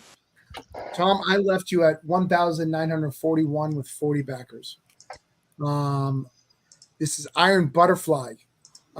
Mike says, this is an unbiased opinion. Iron Butterfly demands love. I have no idea who Mike Bengston is. I have no connection. You've never to seen this him before in your whatsoever. life. You've never had him on a show or anything of that nature. No. And he demands clearly an unsolicited remark. He demands it. Unsolicited and quite firm. Let's see if his demand has come to fruition. Oh, it has. It has. You were not even at $2,000, and now you're at $2,252 at 48 backers. Yeah, you can refresh that. We're actually it's higher than that now. What? Let me see. Boom. Yeah. Let's go on with your bad self. What we got here? Oh, we're at 60. All right. Did you guys get to see that scroll up while I wasn't paying attention? All right. So say what it is one more time so we can still share it out because there's no amount of money where any of us who are creators will be happy, just so you know. There's nowhere you can buy us higher level. We're just like, no, that's too much, guys. I got a refund. It's not going to happen. So let's continue to share the love, even though we got to what we promised. Go ahead. Yeah, so this is the expansion of our Critterverse. So we brought Critter back. That's our superhero book that I started 14 years ago. She's back with her own series, but as in between her regular issues, we're going to be doing some of these things that we call expansion packs, which allows us to tell stories with some of the good guys and bad guys from the overall Critterverse. Sometimes they're origin stories. Sometimes they're just direct connecting pieces to the actual Critter story. In this case, it's a bit of an origin. You're going to get a 32 plus page book. You're going to get the original Critter number 19, which is Iron Butterfly's first full appearance. And then you're going to get, in addition to that, a brand new 8-page origin story that'll be added into the book. So that is what our expansion packs are going to be as we continue doing them. And this is the first of them. Nice. All right. So I'm excited about this. It's cool. She's kind of an Iron Man chickie here, and she's a bad guy. Like, guys, she looks happy, but she's bad. Or she one of those what are those Punisher types? Those she's one of those that you're not really sure where exactly she stands. It's sort of like she's wherever she needs to be on any given day. Okay. All right. Well, that's a good start. We're starting out strong there. Yeah. We've only been doing this for 2.5 hours, so it's great. Yeah, we're doing good. Now, do you have you've been doing this long enough, so you don't believe in the whole Tuesday or shenanigans or any of that shenanigans? I dodge weekday launches whenever possible. I usually do everything on Saturday, which has always been great for us. But I've literally launched on every day of the week over the past few years, one way or another. And it doesn't seem to necessarily matter as long as you have a command of your audience. Right. They know when it's happening. If they understand it's Tuesday or Wednesday or Thursday or whatever. I still think that for us anyway, Saturdays are still our key sort of day to do it. But like I said, we've launched on every conceivable day, and we always do well. All right, let's get this off. Our unbiased person has some stuff. I am a fan of Critter stuff, but wait till Rookie or Schoolgirl gets the spotlight. Only 2.5 hours, but into the last week of Kickstarter. Yeah, we just launched and we're into our last week. That's correct. Yeah, we're winding down, ladies and gentlemen. That's right. Get it when it's hot. Final days are upon us. All right. So this one was easy. So the next one was Scott in the flock. Okay? All you had to do was hit the damn button. Didn't even have to give any money. Just hit a damn button. I did. Which I know is really hard to do these days with the new stupid Kickstarter interface. Hitting that button is harder than it used to be. Not impossible, just harder. So let's see if the flock is. It was at 39. I promised you to 42. Mm-hmm. Yeah, we got it. So let's, because I forgot to do it before. Hold on, let me make me big. Tom, I have no need for you anymore. Yeah, you're dead to me. You have no value in my life. So, all right, continue. So, tell us about the flock one more time. About the new Sidekicks universe, Sidekick Adventures. Tell us about it. So Sidekick Adventures centers around the character called the Gosling, who is a sidekick to my main character of the series called the Goose Man.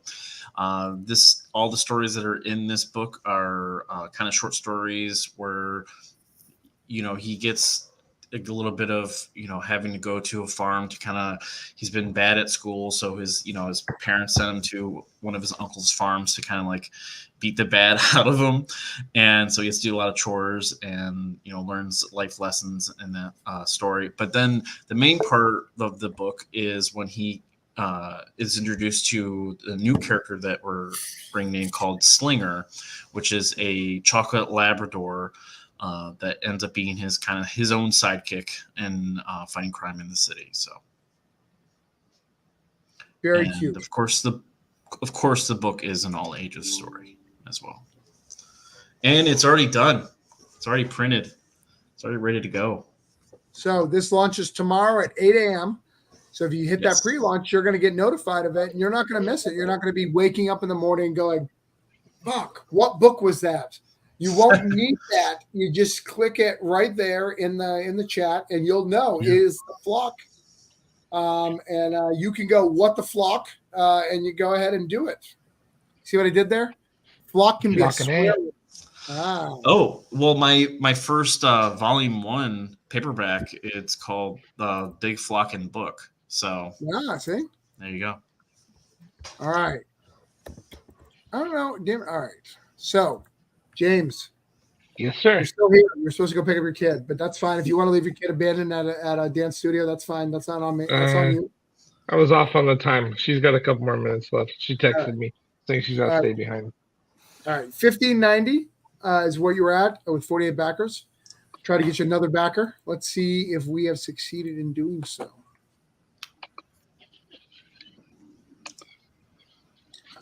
Where the hell did it go? We have done so. We're still $5 under what I wanted to give you for money, but we did get you another backer, which is good. So I consider that a win. That's enough for me. Dude, every backer helps, man. I'm one of my favorite parts about this go on Kickstarter is I'm getting so many more new backers than I got in the last two that I'm loving the fact that it's going to be out to more people that haven't been a part of it before. I love that part. Brian said it took a lot of effort, but he hit that follow button on the flock. So, Woo! So did and I. again, we all think it's a joke, but with the new interface with Kickstarter, it may have actually took a lot of effort. It is fighting you with real-life books. And like the thing will pop down and be like, no. All right. So tell us again about. Oh, look at you got another one. You hit your thing. Woo! 1,600, yes. Oh man, I feel That good. was good. That's awesome. Every That was time you right. crest one of those bigger numbers, you feel Someone good. said that was me. Whoever it was, thank you. Who was it? Jeff. Thank you, Jeff. Thanks, Jeff. No, it's stoked. Congratulations. Appreciate it. Tell us about so, this big-headed Goblin Queen. Gotcha. So the Goblin Queen is trying to resurrect her mentor from the past, and she's basically manipulating Damage Inc. into helping her do it. She needs a whole bunch of soul energy, and she's using some of them to help her get it. So they show up and try to deal with this town that has this big rampant goblin problem, and it kind of unravels, goes crazy, falls apart. And they end up having to kill a whole bunch of goblins, and then it turns into one big cluster, like it always does inside of their adventures. The story is written by Jeff Aragon. He is a newer writer, but he's got a lot of insight into the kinds of things that bring out like trauma and drama itself. He puts a lot of effort into it, and I'm really enjoying working with him. My sister Kira's got a lot of input in this story as well. She's helping me make sure that the female characters are drafted like on point, and I've had a lot of fun at doing this one. This is going to be the first part of a 4-part series. It's going to turn into a big, massive battle at the end of it between the Goblin Queen, and Sarah's going to be helping her most of the way through it, and then at a certain point, it's going to turn into an all-out brawl between everybody. So I'm looking forward because I absolutely love drawing fight scenes. It's my favorite. It's like my poetry. So I love it when things go wrong. Well, James, that means you're going to be crossed off my list. I would say I have no need for you, but I actually have to message you about something. So if I don't message you tomorrow, message me. So I will not say I have no need for you, but know that in my heart, I have no need for you. I am hoping that has fairy tale goodness written all over it, and I will make sure we get in contact. All right, everybody, it's time for me to go get my daughter. Have a pleasant night. It was fantastic being on here with all of you, and thank you guys for your help. I appreciate it. Travis, thanks for having me on. No problem. Anytime. So, Caleb, you and I have been friends for a long time. You sold me a bill of goods. I had a girlfriend like you once, where we started out being in the same things and liking the same things. Like in your case, you and I giraffes. And then later it was like, no, you have to hang out with my family and play lawn darts.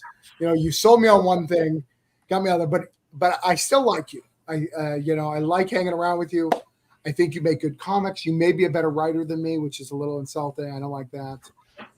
Don't like that about you, but I'm excited about this book. Thank you.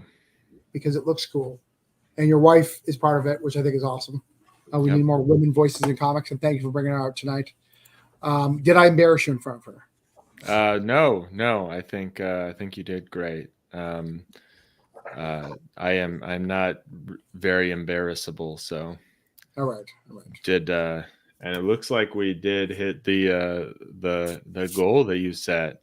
It does, yeah. It looks like you got a couple more here. You're 345. So your wife is continuing to dominate the most highest followers you've ever had on a campaign. That's right. So I did want to, if you're giving me the reins, go ahead. The reins a little bit. I did want to talk about one thing, which is, the main character of this book is an older woman, and that was something that was very important to Lorelai, and I think it's awesome, and I think that I guess we'll see on Tuesday when I launch, but some people told me that I should make this character a young, hot woman with big tits. And I said, I'm not going to do that because that's not true to the story. And that's not the thing I'm trying to do. And also, if she was a young, hot woman with big tits, then she wouldn't be like a badass Clint Eastwood style character, which is what we wanted to do. And so, I'm not against young hot women in comics. I'm an American man, but I will say that we're trying to do something, trying to put a spotlight and like a type of character that doesn't get seen as often. I think more and more we see this type of thing, but hopefully people respond to it, and they seem to be responding to it. So anyway, that's kind of my little thing is that this character is very specifically not a young hot woman. I think she's hot anyway, but you have a thing for old chicks, right? I remember that. My wife is 6 months older than me, so Right. Yeah. Anyway, so that's my little spiel. So thank you so much. And I'll say this, I would watch Sigourney Weaver or, Linda Hamilton right now. Like, you put them in an action movie, I'd watch it. Like, yeah. Like, regardless of. Well, remember we had the Sharon Stone in sure. Quick and the Dead. I mean, that's an iconic character right there. So yeah. No doubt. So now, we did hold on. Mike's got a comment here. Now I just pictured a young hot woman playing Clint's older role. Sure. Yeah. I'm but sure. You did. I mean, there's got to be a rule number for that, right? Of like every movie, there's a porno version. So right. Clint Eastwood porn. That would be awkward. Tombstone porn does not sound good. I mean, that Doc Holliday end scene would be very awkward if it became. What would that be called? Would that be called Wombstone? It's a type. It's a type. Now I need to look that up because I bet you there is one. Tombstone was popular. That there's probably a porno for it. All right, got you off. Now we're done talking about old women. Let's talk about hot young women. Let's talk about young women with big tits. Right. Let's go the exact opposite of what we just talked about. I don't know what you promised, Travis. I don't even remember, but I think I got maybe two. Let's see. Let's see what you got. I'll tell you what you got. All right. So I promised you $3,883 with 86 backers. All right. Well, we got 87 backers. Okay. Not quite that much money, but we're only about $5 short.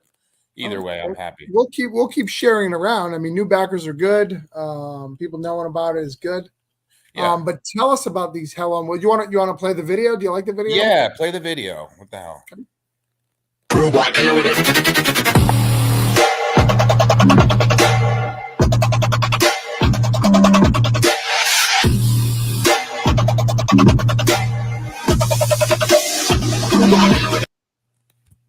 Yeah, it's a very short video.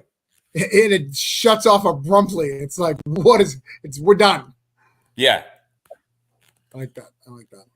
All right. So tell us about it one more time so I can Okay, share it well, out. it's about the Storm sisters, and they're attractive college girls who are sisters, who very brutally like to eliminate the poster children for corrupt bad men, and not just bad men. There's some women characters in there as well that they're against, but basically they live a shiny celebrity lifestyle by day, and by night they go out and handle business. They're specifically trained in jujitsu, MMA, and knife fighting. So, somebody earlier said that they like gunfights. I like gunfights as much as the next guy, but I really like knives and swords in comic books. So we went a little crazy with the knives and the swords. Well, and I even noticed it too. Like when I was looking at your pledges the first day, like her with a sword was getting some backers, like on all the Right. different versions of it. Yeah, I So, mean, who doesn't like you're not alone. who doesn't like a katana? And and I had a great time writing this, and I think um, there's there's comics that just have attractive women on the and that's I'm not going to be critical of people that do that because some people like that, and I like it too for what it's worth. But this book is not about that. The covers are misleading. The characters are obviously attractive, but this story is a lot more layered than I think you would presuppose. So this is like the proverbial don't judge a book by its cover, but if you want to, go ahead, but in a nice way. Well, and you got covers by Carmeline, who's a things, Ali Gaza. Like these are people who are well known in the industry. Oh yeah, super talented. They did a great job. In fact, you should ask Carl if he can go on live with you one night, just you and him. I will. Yeah, I will. I haven't spoken to him in a couple weeks, but he did some great covers, and I don't know. I had a great time writing the story, and I love this. I love this. I think people will like it. I'm hoping they will. Oh yeah. That's the brutal scene at the beginning. So there's a little bit of nudity in there, but it's not as adult as the covers would lend you to believe. There's no pornography in it. It's not, at best it's rated R. It's like a good old horror movie, right? They have to get naked if they're going to murder someone. A little bit, yeah. Well, and only if the scene scene calls for it. Right. But yeah, so Hell on Heels is live. Show some support, show some love. Yeah, I appreciate it. Thank you for having me on, Travis. I appreciate you very much, as always. All right, I'm gonna mark you off of my list here. All right. So is it like a Kill Bill and Mission Impossible type of story? Yes. Yes. I mean, Kill Bill is actually a great one for you, Daniel. That's a good way to put it. But I like to say American Psycho because I'm particular to that movie, and I like the dark comedy behind it. Yeah, there's a lot of dark comedy behind it, a lot of banter, a lot of sarcasm. So that's what I went with. But I think Kill Bill is actually, a good point. And I think to a certain degree, that's where they got in one of the covers. If you see on the front picture, the outfits kind of lend themselves to thinking Kill Bill. So that's a really good way to put it. Yeah. Yeah. If this was yellow, it would have been Kill Bill. Right. It's hard, it's hard to say, but it's got a little bit of all of it. No, I've read it. It's good. Like I said, in the No Contest, he did a great job at sprucing up the dialogue that we had. I think you have a great ear for dialogue that feels real with these type of characters. So I'm excited for it. Thank you, sir. I'm excited as well. Let's see where we're at with pizza. Is pizza still banned, Phil? Yes, it is banned until the 10th of March. That's really weird because we funded it. Like we should be good with pizza, but you're still holding it under wraps, huh? Yes. Until so is it like March an executive 10th. Order type thing? Yes. Jesus. So we need Congress to override that. We need Congress, CIA, FBI, everyone. Nice. At the end of your campaign, we need the power of the people. Yes. Yeah. And pizza for dinner, Phil. That's hilarious. Yeah. All right. This story literally, I think I want to say Mario pitched it to us like 2017, 2018. And I think my story is what really held it from going to Kickstarter. like I said, my script was cursed. I had an artist disappeared. I don't know if the government took him because we were working on this story. Yeah, 100%. But there's a very good chance that could have happened. And it took me a while to get an artist, but I finally have one, and this baby's live. So we hit 100% today. And for those who are watching right now, this is based in a world where pizza has been outlawed. The president was caught eating a pizza with a fork and knife. Someone took a picture, and he got made fun of by everybody. So he decided to ban it. And our characters are fighting back. And is anyone familiar with the Domino's commercial? The guy who had a timer, who was like trying to make the most pizza boxes under a minute. Well, in this world, that is a competitive sport. And my character, Vinny Ice, was the former GOAT, and he's gone through he's collapsed. He's not as good as he used to be, and this is his comeback story. All right. Vinny Ice is a great name too. So I'm excited about this, but here's the problem, Phil. I made some promises. It's okay. No, hey, Travis. No, you fucking show me some fucking respect. Look, I came here. I came to the internet. Brought people who are admirers of mine, or people who may like me, think I'm talented, or people who are just like, who the fuck is he? And I want to impress them by making them a promise and putting it on a little piece of paper and getting them a single fucking backer. But you, internet, were like, no, I'm going to make Travis look like an asshole. Like, and it's really, really insulting that you would do that to me because I worked so hard for you. So many of you guys have been in my Cthulhu stuff. Is this because you weren't in my latest Cthulhu? Like, is someone mad? Who's mad out there? See, Brian even eats pineapple pizza. You know what? I have a theory about pineapple pizza. Before like the internet, before Facebook, maybe early internet, pineapple pizza was popular. People accepted it. But once the internet got a hold of it, people hate it now. So I like it. For those that remember the 90s and early 2000s, it used to be acceptable. So, but I think it was tolerated more than it was acceptable. Okay. I'll take that. What about Andrew? Look at this shit. It is still where it needs to be. Look at that cover. Look at that cover. Look at all the mascots. Right. Look, all these, like, you've got Craig Ferguson on there. Not Craig Ferguson. Craig. You know what that character's name actually is? Because I heard him on a live show the other day. It's the Spirit of Pizza Hut is actually the name of that character in the script. That's the funny. Spirit of Pizza Hut is all the laws. You've got Pizza the Noid, Pizza the Hut. You got the Baron. You've got Caesars. You got Chucky or Chuck. You're afraid to be sued on Chuck, right? You're worried about the one place that's going out of business out of all of them. Yeah, that's it. To be fair, I have Fig Newton on pizza before and it didn't taste terrible. All right, Joe says he's in. All right, let's see where maybe Joe's next. Caleb, you're saying some crazy things in the backdrop. I'm not going to put your wife on blast, but that's wild. Oh no, my ex would only eat hot sauce pizza, hot sauce and pineapple. Those are the only ingredients that were acceptable to her on pizza. And that's why she's your ex, right? Well,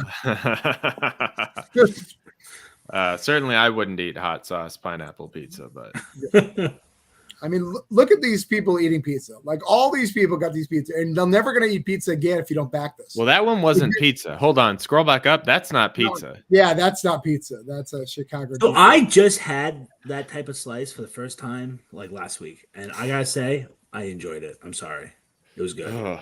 Yeah, that's a casserole, not a pizza. Yeah, but to call it pizza, you can enjoy it, but to call it pizza is where it becomes offensive.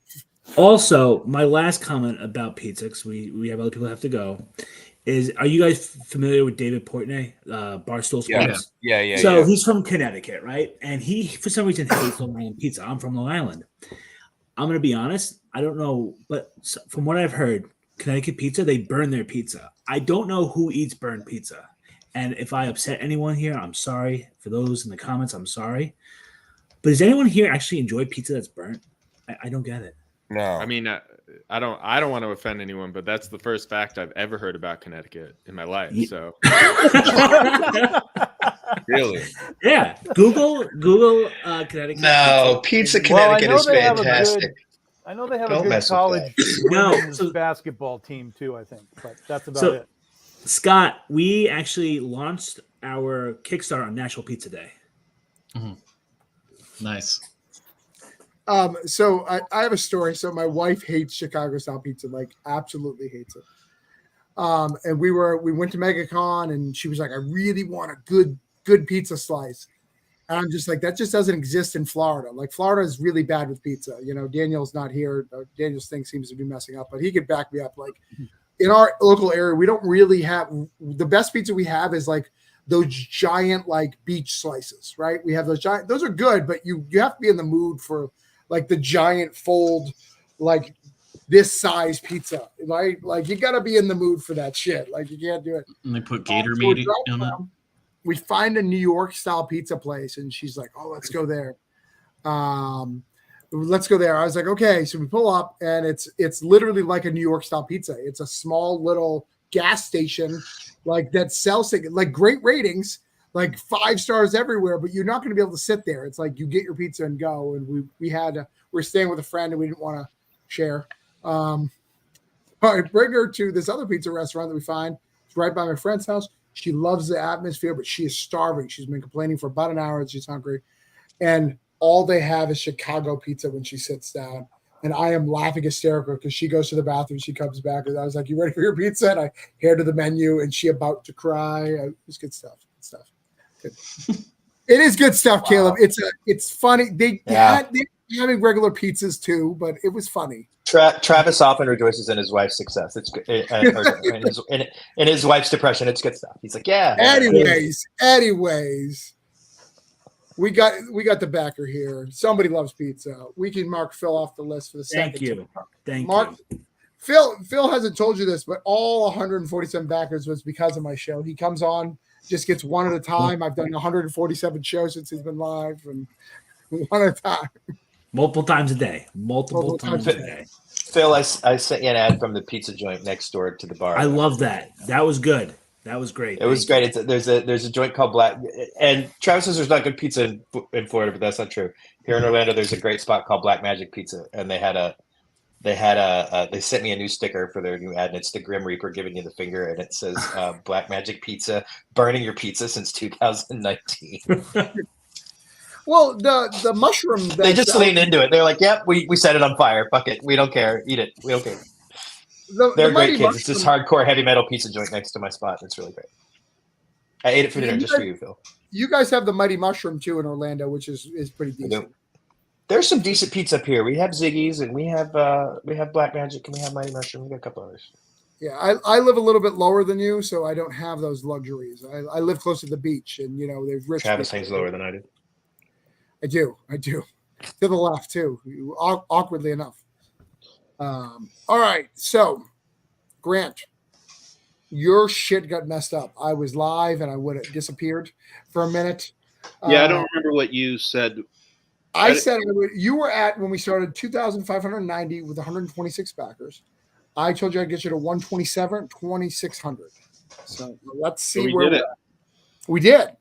We exceeded expectations. So I have not embarrassed you. No, absolutely not. I'm very happy. I mean, I'm happy with any backers, honestly. You guys are way too forgiving. I'm sorry? I said you're way too forgiving. No, Hold on, let me back you off and talk your stuff. Yes, you should be backers, but I have a persona here, an angry persona. Go ahead. Oh, yeah. So League of Cryptids, the idea is that cryptids are all ancient aliens who were put here to protect the Earth. And when a group of aliens decide to invade Earth, they have to band together to kind of take care of them. As you can see there's, I think, 5 sample pages from the comic book, and it is 100% done. It's 100% done, and it's already funded, so there's no way you're not going to get your comic book. Nice. Is this Justice League? What is it? Justice League Europe kind of homage? A little Yeah, bit? it is. Well, at least it started out. It's not exactly the same, Right. You but need more people. right, exactly. What was that? It wasn't Justice League Europe. It's Justice League International. Justice League International, right? All right, cool, awesome. And I'm going to back it too. I'm not going to do it while we're live because then people can see my credit card number, and that's not cool. Sounds good. Thank you. But we'll get you another one right after I get off and done here. So, Thank you so much. right. Thank you again for having me on the show too. No problem, man. Anytime. Jeff Ryder, my ride or die. I like Jeff a lot. He's good people. He's loud and bodacious like me. That happens. Not Jeff. He doesn't have any opinions. He's never talked about that. Right. Dude, Jeff was so excited to see me in Baltimore when I came up because I came to the play. He was eating and it was good. He was dressed so nice. He had a tie on. I was fancy, yeah. You were fancy. It was crazy. Let's see. Let's go right we here. went way past what you were thinking about. Yeah. All right, so we were at I promised you 103, and you're at 106, my brother. I still think we can get a couple more, though. I mean, that Tiger alone. Plus we got Stickney, so that's the GOAT. We're done. It's in the back. Right. Yeah. Stickney's going to get you at least 2 backers because of how many things he backs. So that's where you got to go. You know. It's done deal. So, but you want to tell people? Yeah, so it's real excited. This is Sheffield Holmes and the Adventure of the Errant Slipper, which seems a little weird since there's a giant tiger there. But yeah, it's a one-shot prequel comic to our series, Major Holmes and Captain Watson, which we put out last year, and it's about a young Sheffield Holmes serving in India with the British Army, training with a special unit, who uncovers a murder mystery surrounding a man-eating tiger and some shady stuff going on with his commanding officer, and it's a ton of fun. It's going to be sort of noirish and adventure-y at the same time. It's set in a world that I just have tons of fun writing in, and it's going to be great. Nice. He also has a good book about cocktails. So if you want to learn about cocktails, that's the next Kickstarter. This is going to be the first time I've ever tried to do like 2 and 3 months. Where they're going to just jam them back to back. That book's also the next issue. That book's already done as well. We're sitting on it, so. Can only do so many at once, Travis. I mean, Pat Shan does like 12, so like that's not. I know, right? That's my goal. I'm working on getting to 12 a year, but right now we're going to try to do 2 and 3 months. James says in here later, want to say, hey, what's up, everybody? James, by the way, I was messaging you because I need your colors, but then I found them, so that's why I didn't reply because I'm a horrible human being. I'm really bad at replying to people sometimes. Raymond says hi. Everyone loves tigers. Put on the WPL, Kevin Owens and Koala and Shush. There's a lot going on there, Mike. All right.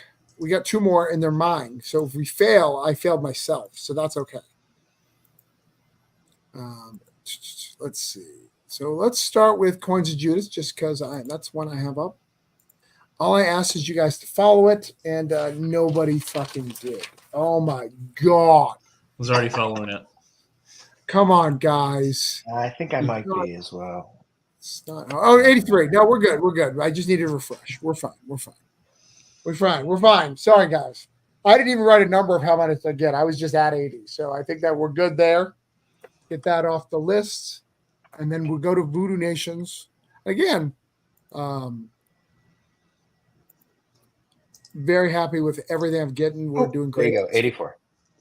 84. Thank you. Let's see where we're at with Voodoo Nations. There we are. And then let's see. I don't think we've got anything here.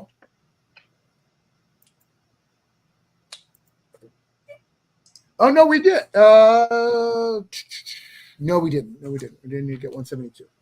But that's okay. So Voodoo Nations is about 2 missionaries who go to Brazil. They meet up with an evil priest, kind of messed up their life and their marriage. Very cool book if you haven't checked it out.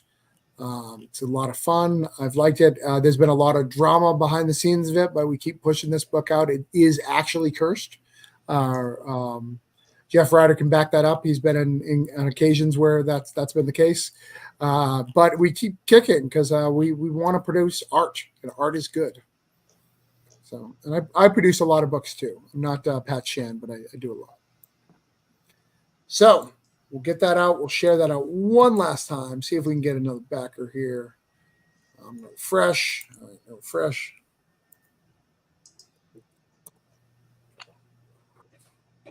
Oh, no, that's Sheffield Homes. Hold on. Did I share yours? I did. Okay. Let me share this. I'll share Coins of Judas. Get it all out. There it goes. Got that. Get that out. But guys, thank you for spending your evening with me. I hope you guys had fun. Yeah, this was cool. I hope you guys learned something. I hope you guys learned about some cool books. Is there anything you guys want to talk about before we wrap up here? Anything in the mainstream or anything? What's the mainstream? Just anything. I just said mainstream. I just said a word. Mainstream. I was, honestly, I'm a theater kid, so I was thinking like Rent, like literally singing Rent in my head. So I apologize. That points me out. Thank you for put up with me. Private chat. Woohoo! All right, but again, thank you guys for coming out. This is Creator Hangout. I'm a little bit less energy than I normally am. I know that may be confusing for someone who's never seen the show. I did get my backer. I'm at 172. I'm at the same amount of money. Oh no. Yes, we've got my backer. What the hell? Sorry, Kickstarter's going crazy, so it's not doing its thing again. Show everyone. All right. So we have completed our mission, guys. We have done everything we've assigned to do. It's all done. It's all over. We are done for the evening. Well done. Well done. We'll be back next week to do it again because I am back live again. Joe did that. Thank you, Joe. I appreciate the back. Again, thank you guys. You guys have some amazing products. I'm excited about seeing Flying Dragon Cowboys. I'm seeing cryptid superheroes. I want to see. I'm excited about Flying Dragon Cowboys. Let me tell you. Dude, Cowboys do well on Kickstarter. I'm surprised there's not more cowboy books on Kickstarter. Like, I can't think of one that hasn't done well. It's funny. I think it's having a little bit of a renaissance right now. And also, I think this book's been in the work for a little while, but I noticed that Magic the Gathering, their next set that's coming out, is like a fantasy Western. And then the next Monster Hunter game is a fantasy Western. And so I think I'm just like, for once in my life, I like hit on the zeitgeist right at the right time. Right. But anyway, And but Phil. I'm pumped for Sheffield Homes. I mean, that cover is gorgeous. It's so cool. I just wish I had I should have pulled the full image and shared it with you guys. The whole image of the whole cover. Yeah, the whole cover is pretty awesome. Well, I think the biggest thing, one of the bigger things here is Phil. Phil this is his first Kickstarter. He's been in a lot of our anthologies. He's been always supportive of people, like sharing stuff out, especially in the horror genre, doing a lot of really cool stuff. And Phil, congratulations on your first Kickstarter. Yeah, man. Man, that's a big deal. Yeah, I appreciate awesome. it. Thank you. I can't wait to see what else you come up with, man. I got big plans coming. For a long time, I think it was just fear, but I'm not scared anymore. I'm gonna kill the rest of the year. See how it goes. That's awesome. Imagine it's just like banned foods. You just can't get over it. It's banned steaks. I created a new horror subgenre. Banned There you foods. go. So, and Scott, the Flock launches tomorrow. Excited about that. Let's get that out. Time is running out on Tom's. It did launch 3 hours ago.